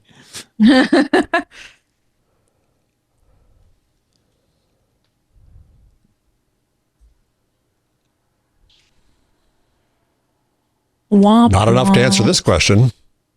Cray made many different supercomputer models over the year.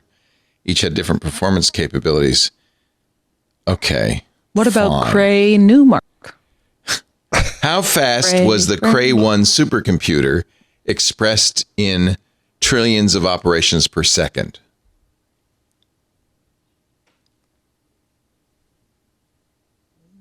The Cray 1 supercomputer performed at 0.16 gigaflops, or 0.000016 teraflops. Here's why it's not measured in trillions. It's very slow. So it wasn't even a gigaflop. So the new Nvidia chip, the real one that they announced a few months ago. Yeah. How many was it teraflops is Blackwell? that?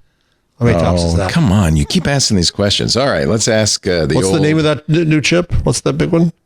Was it Blackwell? I can't remember. Blackwell, that's it. Yep. How many tops does the new Blackwell processor from Nvidia deliver? The Blackwell processor from Nvidia is incredibly fast, but it's not measured in TOPS. Instead, it's measured in petaflops, which is 1,000 trillion floating point operations per second. The Blackwell processor is capable of up to 10 petaflops. That's a lot more flops. That's a lot of flops. That's a lot of flops. Wow. So I searched for Blackwell tops and I found some very nice t-shirts. Yeah, tops is a weird measurement. I don't know why the industry decided on that, because for years we'd use there's either integer operations or floating point operations. Integer operations are faster, but a lot of times you want floating point arithmetic. So for years the industry's been using flops, floating point operations per second. And as you can see, I mean, the supercomputers of yesteryear were not very fast compared to the supercomputers of today. What did he say? 10 petaflops? That's incredible. That's 1,000. 1,000 trillion flops. Yeah. Whoa. So if flops are like tops, if flops are like tops, it'd be basically the equivalent of 1,000 tops. Yeah. No, 10,000 tops. 10,000. Pardon me. Yeah, right. Compared to what was this, 70 tops? So that's a lot faster. Yeah. Wow. That's cray. With a K. With a K. You know what? It scolded me. It said there's never been a computer called Cray with a K. I said, that was your decision, not mine. Oh, I did it. I personified it. I'm sorry. You did it. Yeah. We're just going to have a little button that can shock you every time you do it. We need Stacy's. Everybody always wants to hurt me. Why is because you're too damn nice. So what was the weirdest job in AI? Oh, the person who's going to spank worry it. about worry about its welfare. Oh, poor little. It's the HR for AI. I have been using the Perplexity shopping feature. I really like Perplexity.ai. What is this shopping feature? So when you do a Perplexity search now, running shoes,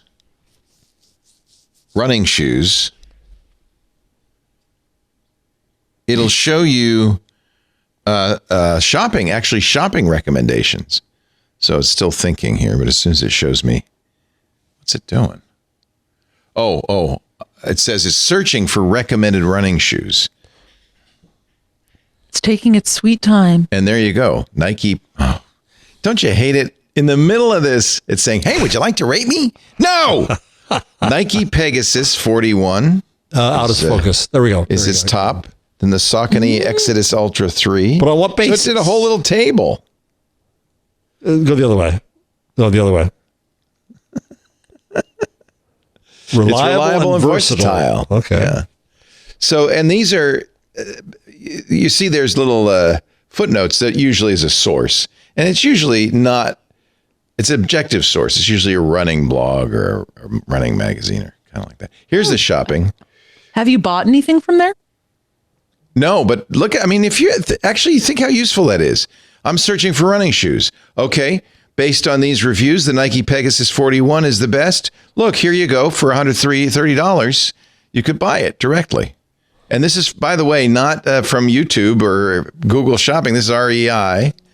This next one is also REI. That's the Saucony. Oh, they're all REI. Now, I wonder if REI is paying for this. Oh, nope, there's Zappos. I actually like Hoka's. I wear Hoka's. So the Wall Street Journal did a story today on the trouble with searching Google for, quote, the best. Oh, and that was actually a good story. But it's really complaining about the web. It's not complaining about Google. It says, well, there's people out there who put in these fake things. Yes, they do. And Google tries as hard as they can to not put those in search results. And then they get sued for antitrust for getting rid of this crap. Right. They can't win. Poor Google. I don't think that's what I came away with in this story. It's poor Google. Poor little Google. Can't win. So small. It was actually a kind of a fun enterprise story. But the woman who wrote it, I actually want to give her credit. So let me find this story here. It's Wall Street Journal, and her name is Andrea Fuller. And I thought you might know her, Paris. I feel like she's like in your cohort, but maybe not. I don't actually. She did something that I could just see you doing. She talks about Thanksgiving. Her parents are visiting from North Carolina. She says, in what was surely a commentary on the state of my New York City apartment, my dad proposed buying me a new vacuum for Christmas.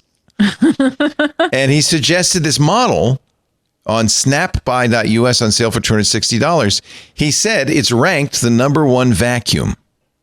And he pointed to the listing.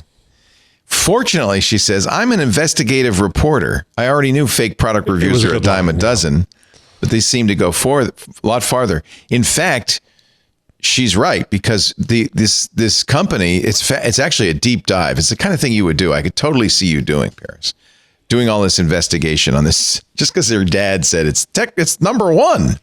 And then what you should like, do is ask Dad, why are you giving me a out. vacuum cleaner for Christmas? Jeez, Dad. Well, he says at the end, he finally did give me a vacuum cleaner for a lot less than $260 and a lot better vacuum cleaner. But basically, this #1 ranking came from a website called Product Reports, which was from Germany, which in fact seemed to have a relationship to SnapBuy. The whole thing was just kind of cobbled together. Media appearances. If something says as seen on, check it out. So, for instance, they say this V70 vacuum was as seen on Fox TV, but if you click it, there's no link. She says that's a red flag if you can't click the review link. And I've seen that time and time again. And then she searched the website and you couldn't find it there either. There was nothing there. Yes. Contact information, they only listed a number in Germany. So she called and she got a recording saying, well, not here. Called back during business hours, 3 to 9 a.m. Eastern time. She said, I called twice, sat on hold, was eventually disconnected both times. Meanwhile, line 70, Forbes is blaming Google for having to fire the freelancers who write this kind of review spam, which is really saying that Google is getting rid of the kind of crap that Forbes is putting up on the web. Yeah, well, Forbes doesn't want them to, take away their lunch. Yeah. I thought she did a good job for the average person of explaining why when you see #1 pick, it's not Google's fault. It's what happens when you that's search a headline Well, it's writer. the system that Google has created. Yeah, but she doesn't actually it's still mention not their fault. It's jerks who she searches Google, but this would come up on any search site because, by the way, productreports.org buys the ad on Google. Okay, for best cordless vacuums. And the whole problem is this productreports.org is owned by the company that's owned by the company that has the place that's selling it, et cetera, et cetera, et cetera. Probably a place that makes sense.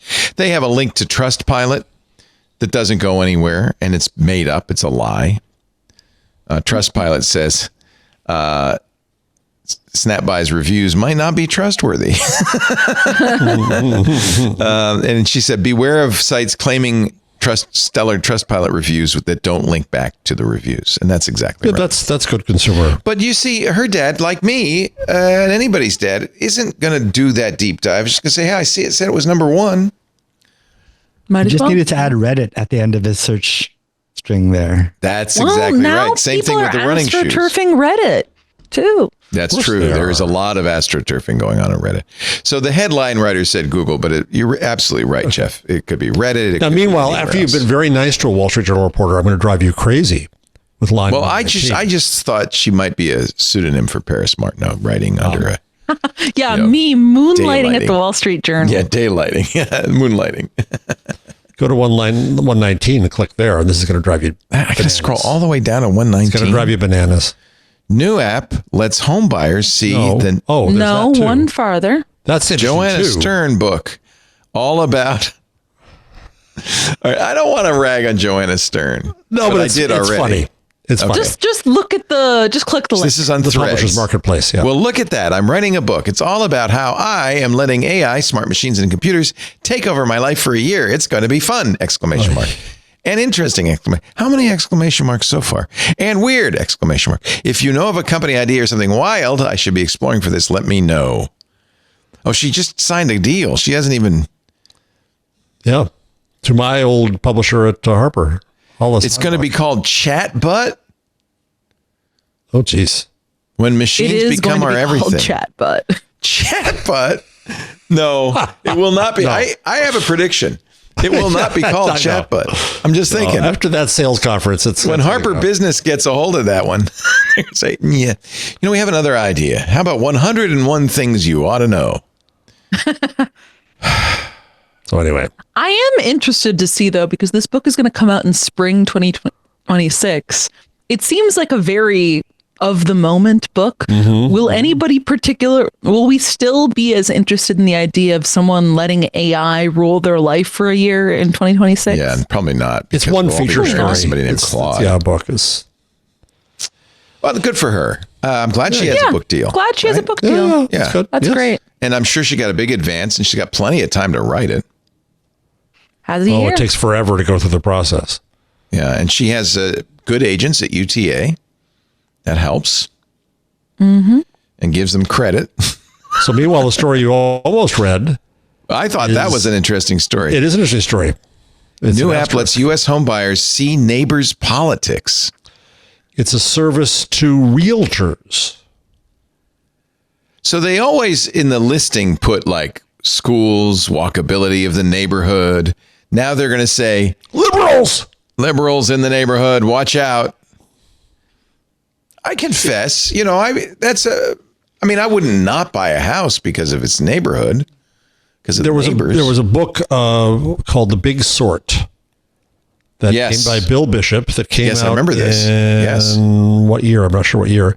Which is all about Americans moving into clustering into like-minded places. That's why I have red and blue states, right? And then it's happening more now. People are moving. It's published in 2008. You're moving from purple to red or blue. Right. And that's happening more. So this app helps you do that. I want to move to a liberal neighborhood. I want to say the neighborhood we live in was very careful not to put up lawn signs or for anything bigger than city council member. We did have some local campaigning.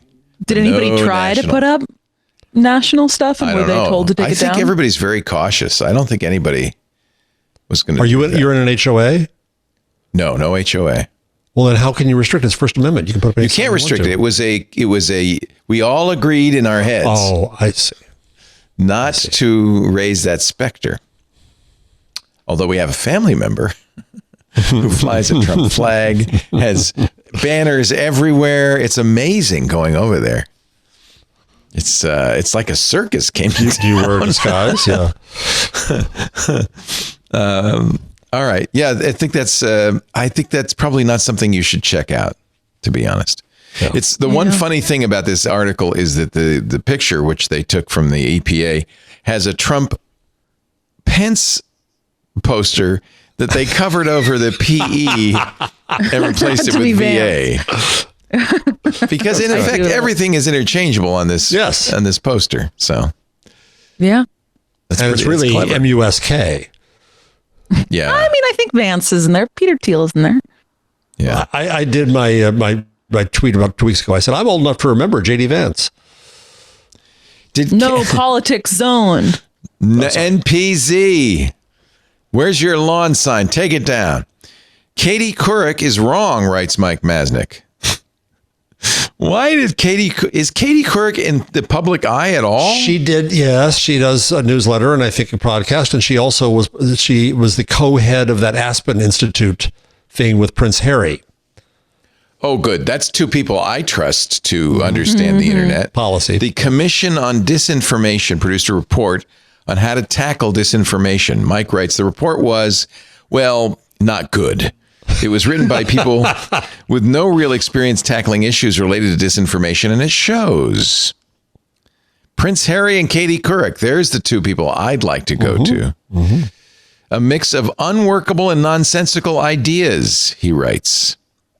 It's well-intentioned. And the one thing he's really pointing out is that the repealing Section 230, which was one of the recommendations, would not solve disinformation online. But Katie's evidently still out there saying these things. Boy, I want to say this again and again, and it ties actually to another article I put in here.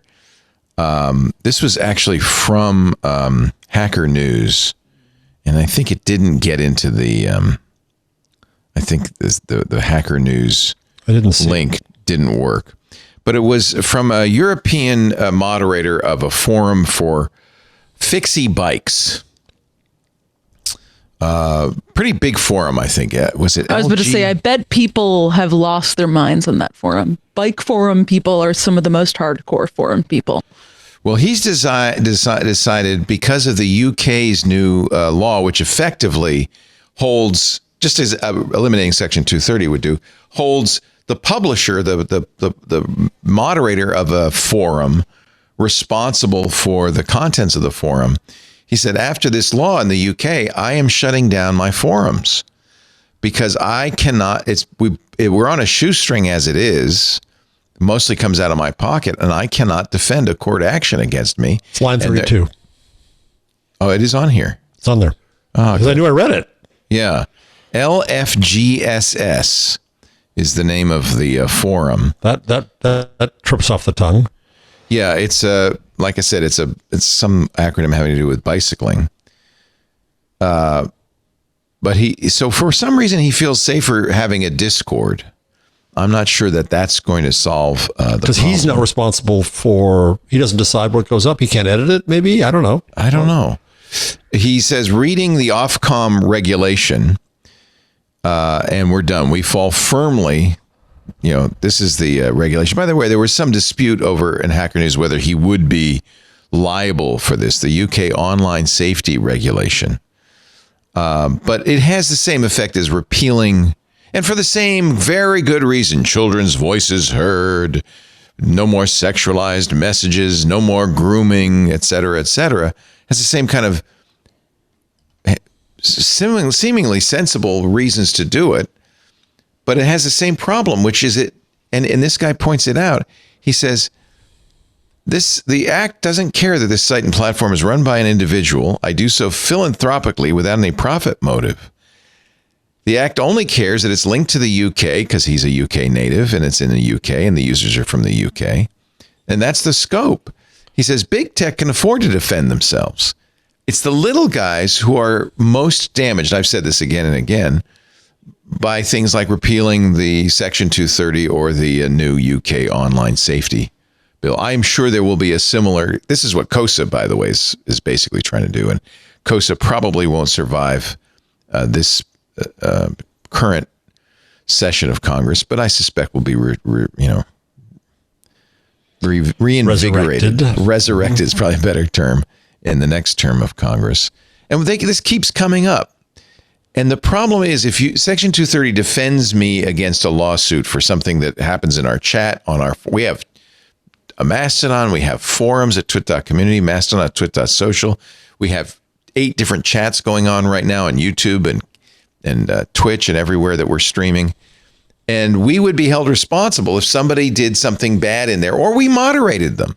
Let's say, and this happens all the time, I have people in my Mastodon that I've just kicked off because they're spamming or because they're, being harassing people or aggressive or whatever.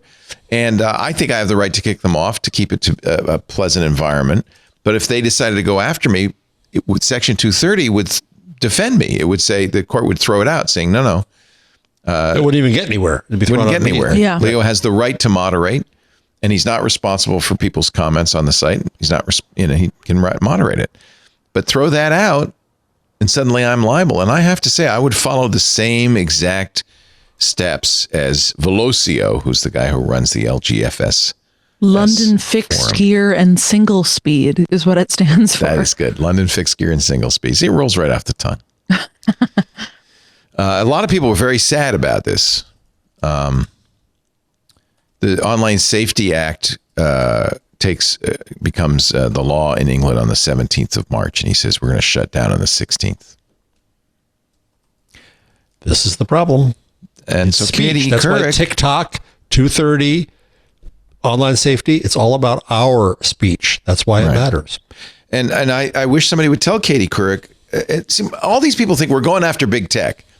It's not big tech that's going to suffer. They can afford to defend themselves in court.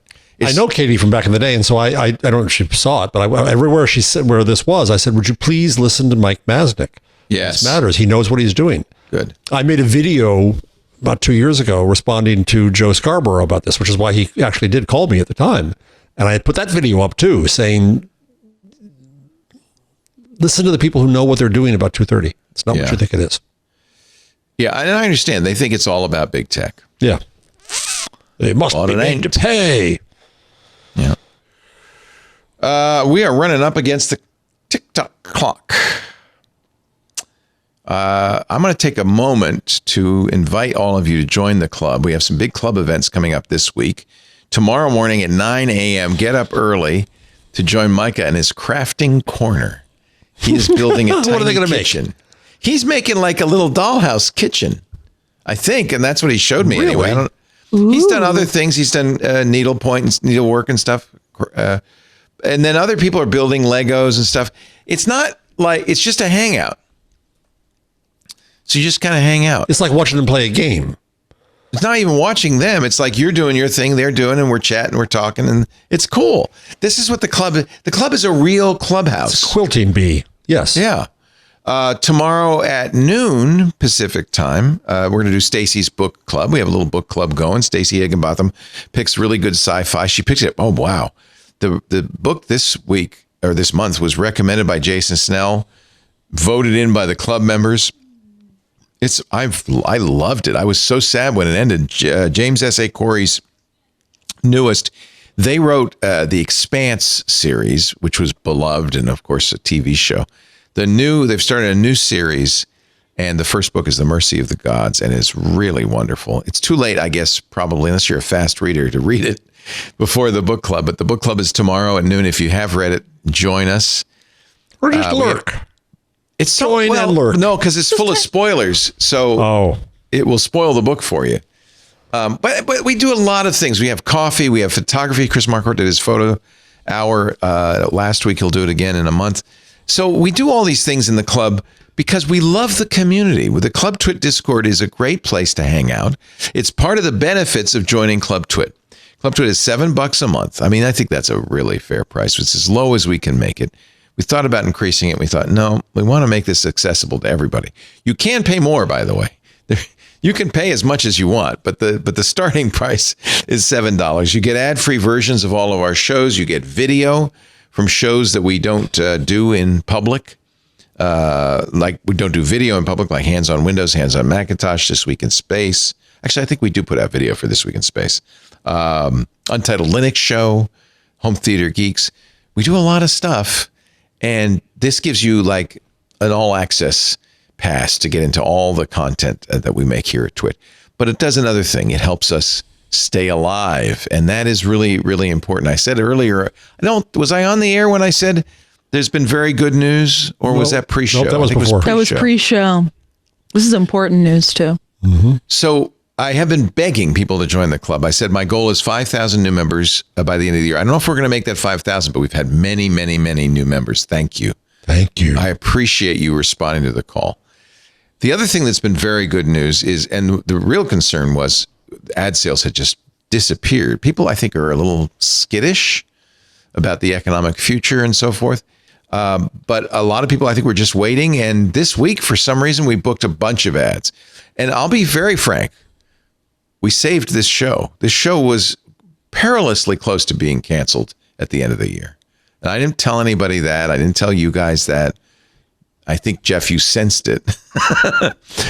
But you probably always are sensing it. Yep. We were in a financial crunch, and we were figuring out, strategizing, well, how we're going to save money. We're going to cut shows.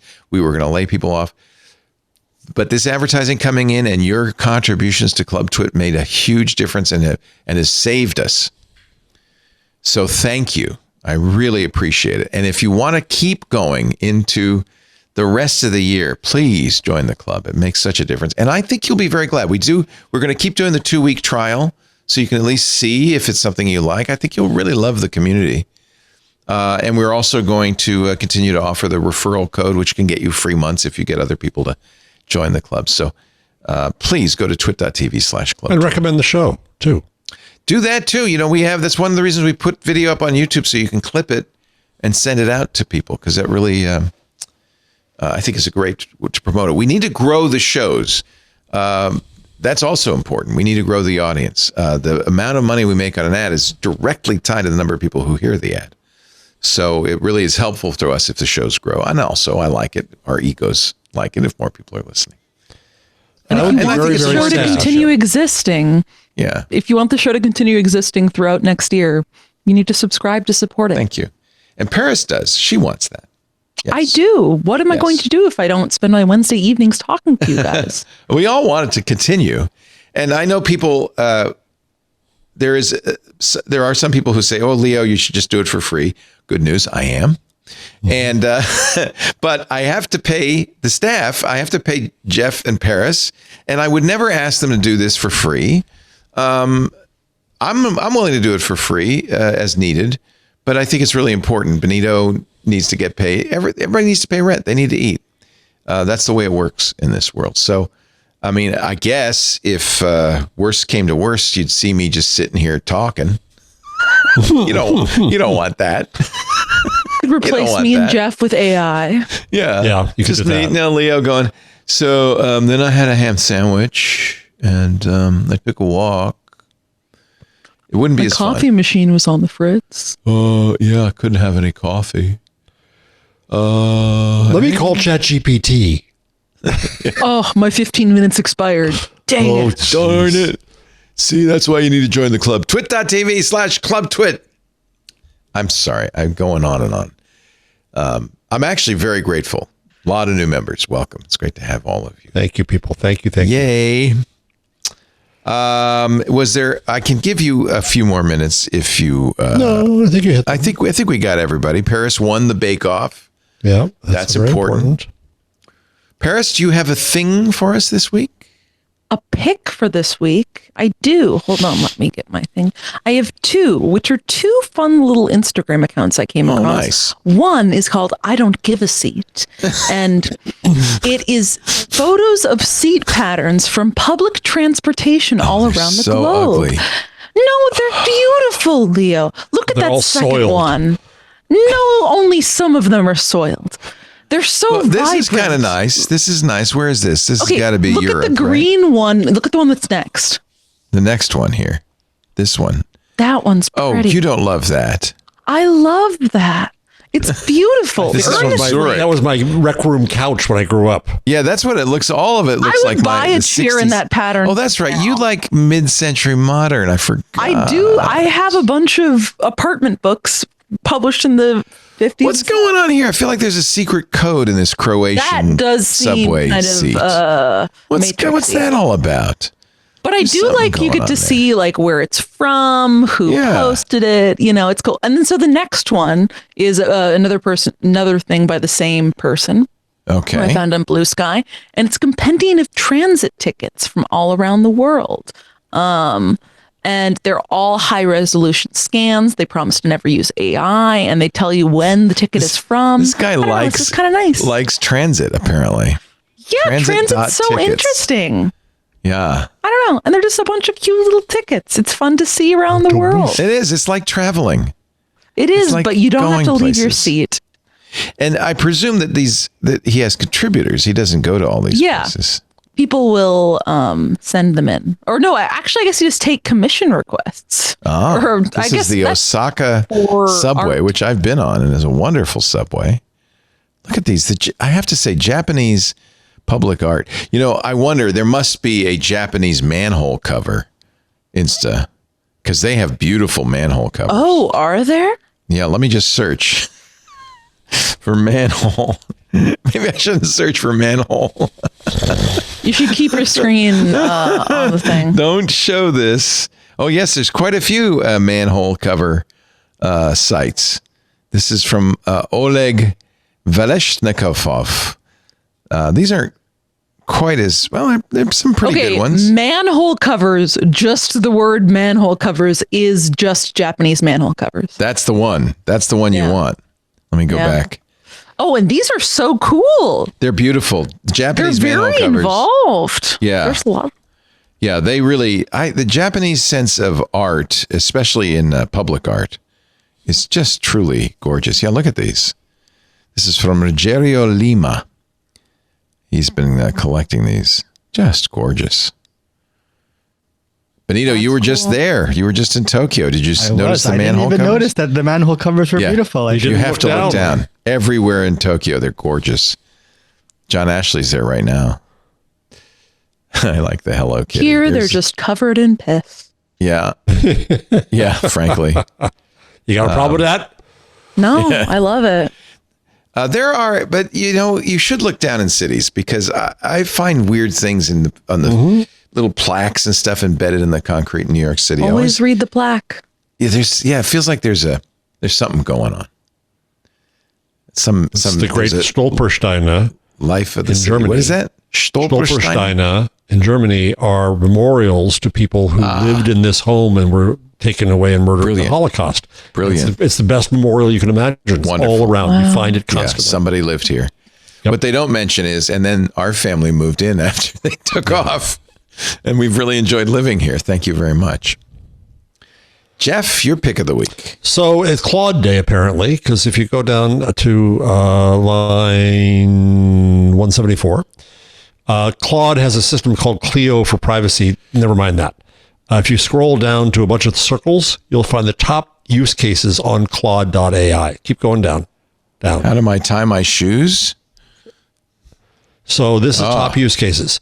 So 10.4% are web or mobile app development. I believe 9.2% content creation and communication. Sure. 7.2% academic research and writing, and so on. I assume that's all got to be teens and people. Oh yeah, it's academic for my 9th grade report. Yes. But then I found this interesting. If you scroll down further to the next chart, it's different conversation in each topics. Culture. Yes. So in China, write crime thriller and mystery fiction with complex plots and characters. I can't talk. Do you think you get a good mystery if you asked Claude to do that? I don't know. I'm hungry. I don't want to do it now. Japan, create and analyze anime and manga content and related projects. Spanish, explain and analyze economic theories and their real world applications. A lot of Catalan supporters in that one. Yeah, probably. Yeah. So wow, that's fascinating. Vaguely interesting. Yes. Yeah. Very interesting. Chinese, provide information and assistance on space exploration topics. Well, these are conversation topics that appeared more frequently in 3 selected languages. Yeah. I don't know. Maybe this is. I think you'll like this, Paris, because you recommended a app about dying. Yes, right? We croak. Yeah, we croak. So you might like this. This was actually an article that appeared at NPR, opinion piece, in 2005. But after reading it, I realized, and I went out and I wrote some thank you notes. I did some things. It's called Always Go to the Funeral. I believe in always going to the funeral, writes Deidre Sullivan. My father taught me that. First time he said it to me directly, I was 16 and trying to get out of going to calling hours for Miss Emerson, my old 5th grade math teacher. I didn't want to go. My father was unequivocal. D, he said, you're going. Always go to the funeral. You're doing it for the family. It's a wonderful little piece But it's also a wonderful story with a great kind of moral. And it doesn't have to be a funeral. It's about doing the little things that you don't want to do, you don't think they're important, the little courtesies that might make a big difference to somebody else. She finishes it on a cold April night 3 years ago. My father died, a quiet death from cancer. His funeral was on a Wednesday, middle of the work week. I'd been numb for days. For some reason during the funeral, I turned and looked back at the folks in the church. The memory of it still takes my breath away. The most beautiful, humbling, powerful, inhuman thing I've ever seen in a church was at a church at 3 in the afternoon on a Wednesday full of inconvenienced people who believed in going to the funeral. So I wrote some thank you notes after I read it. I thought, I need to do more of those little inconvenient things you don't want to do that make a big difference to someone else. So I'm going to leave you with that one. Yeah, I think for the holidays, just a reminder. You may not want to go to that Christmas dinner. You might want to go see Nosferatu instead. But always go to the funeral or the dinner. I'm going to bring this energy whenever I go to the extended friends and family dinner. I'll probably attend in Florida with the fluoride truther sons of exactly. The dentists I know. Perfect. Don't talk about fluoride if you can avoid it. I'll try. But if you don't get your vaccinations, you're going to have a funeral. But I'll go to it. It's a funny thing. While I was talking about this, I have a little screen over here that's got camera views of the front door. And Lisa, when we moved here some time ago, put out a little refrigerator with drinks and a sign that says, "Thanks for the packages. Have a drink." Oh. And the FedEx guy was just here. I was looking down and there he was taking a drink and getting back in his truck after dropping off a package. And it's it's a little thing. Now your neighbor is stealing the package. And you can see that too. Oh my God. Get out of there. No, we don't have porch, what do they call them? Porch pirates? We don't have them around here for some reason. Maybe they take the drinks though. I don't know about that. This is the last show of the year, but not the last show ever. We will be back thanks to you Club Twit members. We will be back in 2025. Our next show will be January 8th. Imagine how sad we Guys, this is show 799. Do you want to say anything? We will have an 800. We're going to be missing 800 with an off week. What do you guys have to say about doing 800 of these shows? There will be an 800. There will be an 800 next week. It's a best of. So every year. But we're not going to be there, even though we will be there. Well, you'll be there, but it'll be old you, not new you. I know. That doesn't count. Rerun us. Rerun. Jeff, no, it's not how do you feel about doing 800 of these shows? I want at least 1,200. You've been here since the beginning, haven't you, Jeff? Oh, yeah. Yeah, you can't get rid of me. You tried and tried, but you can't get rid of me. We first started doing the show 800 episodes ago with you, Jeff Jarvis, and Gina Trapani. And it really was about Google. For the first 200 episodes, we thought her name was Trapani. We mispronounced her name for the longest time. Yep. And let me see. I'll find that date. This Week in Google, number one, it says in beta, was August 1st, 2009. It was 2 decades ago. Right? That was audio only. Was that no. Yeah. Wow. Yeah, audio only. We shortly after added video. And what's the news? FCC investigates Apple and AT&T over Google Voice app block. That kind of blew over, didn't it? Did you guys have any idea when you did that show that you'd be doing this all these years later? I'm nearly sure 2 decades? Both of us thought we'd be long gone by now. Yeah. Gina has gone on to better things. She's run companies and she's doing some great stuff. Had a kid. She's a big executive. And then, of course, Stacey Higginbotham took over for Gina for several hundred shows. And now it's the wonderful Paris Martineau. We've worn them out one by one. You have breathed new life, Paris, into this show. You have it's indeed. Really wonderful having you. And that's another reason, folks, for you to recommend the show anew. She's giving us artificial resuscitation. I'm going to pass out. Got to do the staying alive. 1 Mississippi, 2 Mississippi. We will be back. So next week's a best of. Then there's a week off because next week is Christmas Day. And then there's New Year's Day. And I'm not making you come in. What are you doing for New Year's, Paris? Is this the skee ball event or?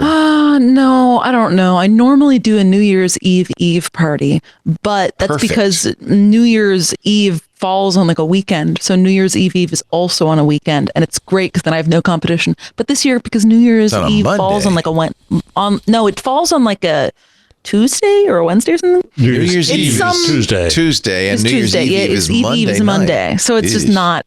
It's not really going to work. So I don't know. I might just go to a bar for New Year's Eve instead. Jeff, we really should bring back that 24 hours of New Year's. Yeah, we should. Paris We should bring back 24 Paris hours. she'll be the star of the whole day and night. I'll get a small tattoo. Not TWiT related. I got the smallest tattoo you can get. I mean, it's so small. Lisa was not happy. She was so unhappy. She came screaming out of her office. You were there. That's right. You were there. I'm not sure it wasn't my fault. I was trying to goad you into what you could do. So we were raising money for UNICEF. By the way, we raised more than $80,000 that night. They built a hospital in Central America thanks to our efforts. And we started raising the ante, and Jeff said, well, I'll shave off my beard if we get whatever it was, $10,000. And I said, well, I'll shave my head if we get $20,000. That really pissed Lisa off. Yeah, because we're getting married about 3 weeks after that. So I'm bald and all the... Oh, my God. Yeah. Yeah, he was... Leo, that's crazy. It was a mistake. I will confess. I do not have a felicitously shaped head. Wait, Jeff, you're not allowed to look at Discord, whatever you do. How many days do you think you have spent doing This Week in Google? Oh my God. Since the beginning. Let's see. Each show is 5 hours long. It seems that way. Times 800. I'm bad at this. How many is it? 61 days, 8 hours, 19 minutes, and 27 seconds. Wow. 2 months. 2 months of this podcast straight. I'm happy surprised days. not more. They're actually. happy. But no sleeping. Well, no sleep then. Yeah. No eating, just And by the way, Jeff, podcasting. that's only counting the times you've been on Twig. So you see, out of 800 shows, you've missed a few. But Yeah. that's Very 717 days. So that's more than me, by the way. Nice. Okay, I'm sorry. I should not start looking at the Discord. These guys are having way too much fun. Are you looking at Catanus? That is the word of the year, by the way. I think it counts as the word of the year, Catanus. Paris Martineau, have a wonderful new year. Have a great Christmas. You're going down to Florida with your family. We'll see you back here Sunday for the year-end TWiT. So glad you could join us for that. We also thank you, Jeff Jarvis, you wonderful fella, for all these years of making this show happen. I appreciate it. Mirth and merriment. Thank you, sir. Mastodon.social @ Jeff Jarvis, jeffjarvis.com for his books. Paris has been on the show for a total of 6 days, 1 hour, 15 minutes. It's and it feels like you're a little outranked there. Thank you, Patrick Delahanty, our web engineer, for doing that. Hey, a very special happy birthday to Benito Gonzalez, our producer and technical director and editor. Happy birthday, Benito! Oh, yay, Benito! Is it a big one? No, well, they just get everyone's bigger, a big right? one after 40. They're all big. We wish you all a wonderful holiday season. Are you going to be doing anything fun, Jeff, for the holidays? No. You? Bah humbug. Yeah. Bah humbug. I am looking forward to a few weeks off. You are going to get a few weeks off, and we will see you all January 8th for a brand new year of This Week in Google. Tell your friends, join the club, have a great holiday.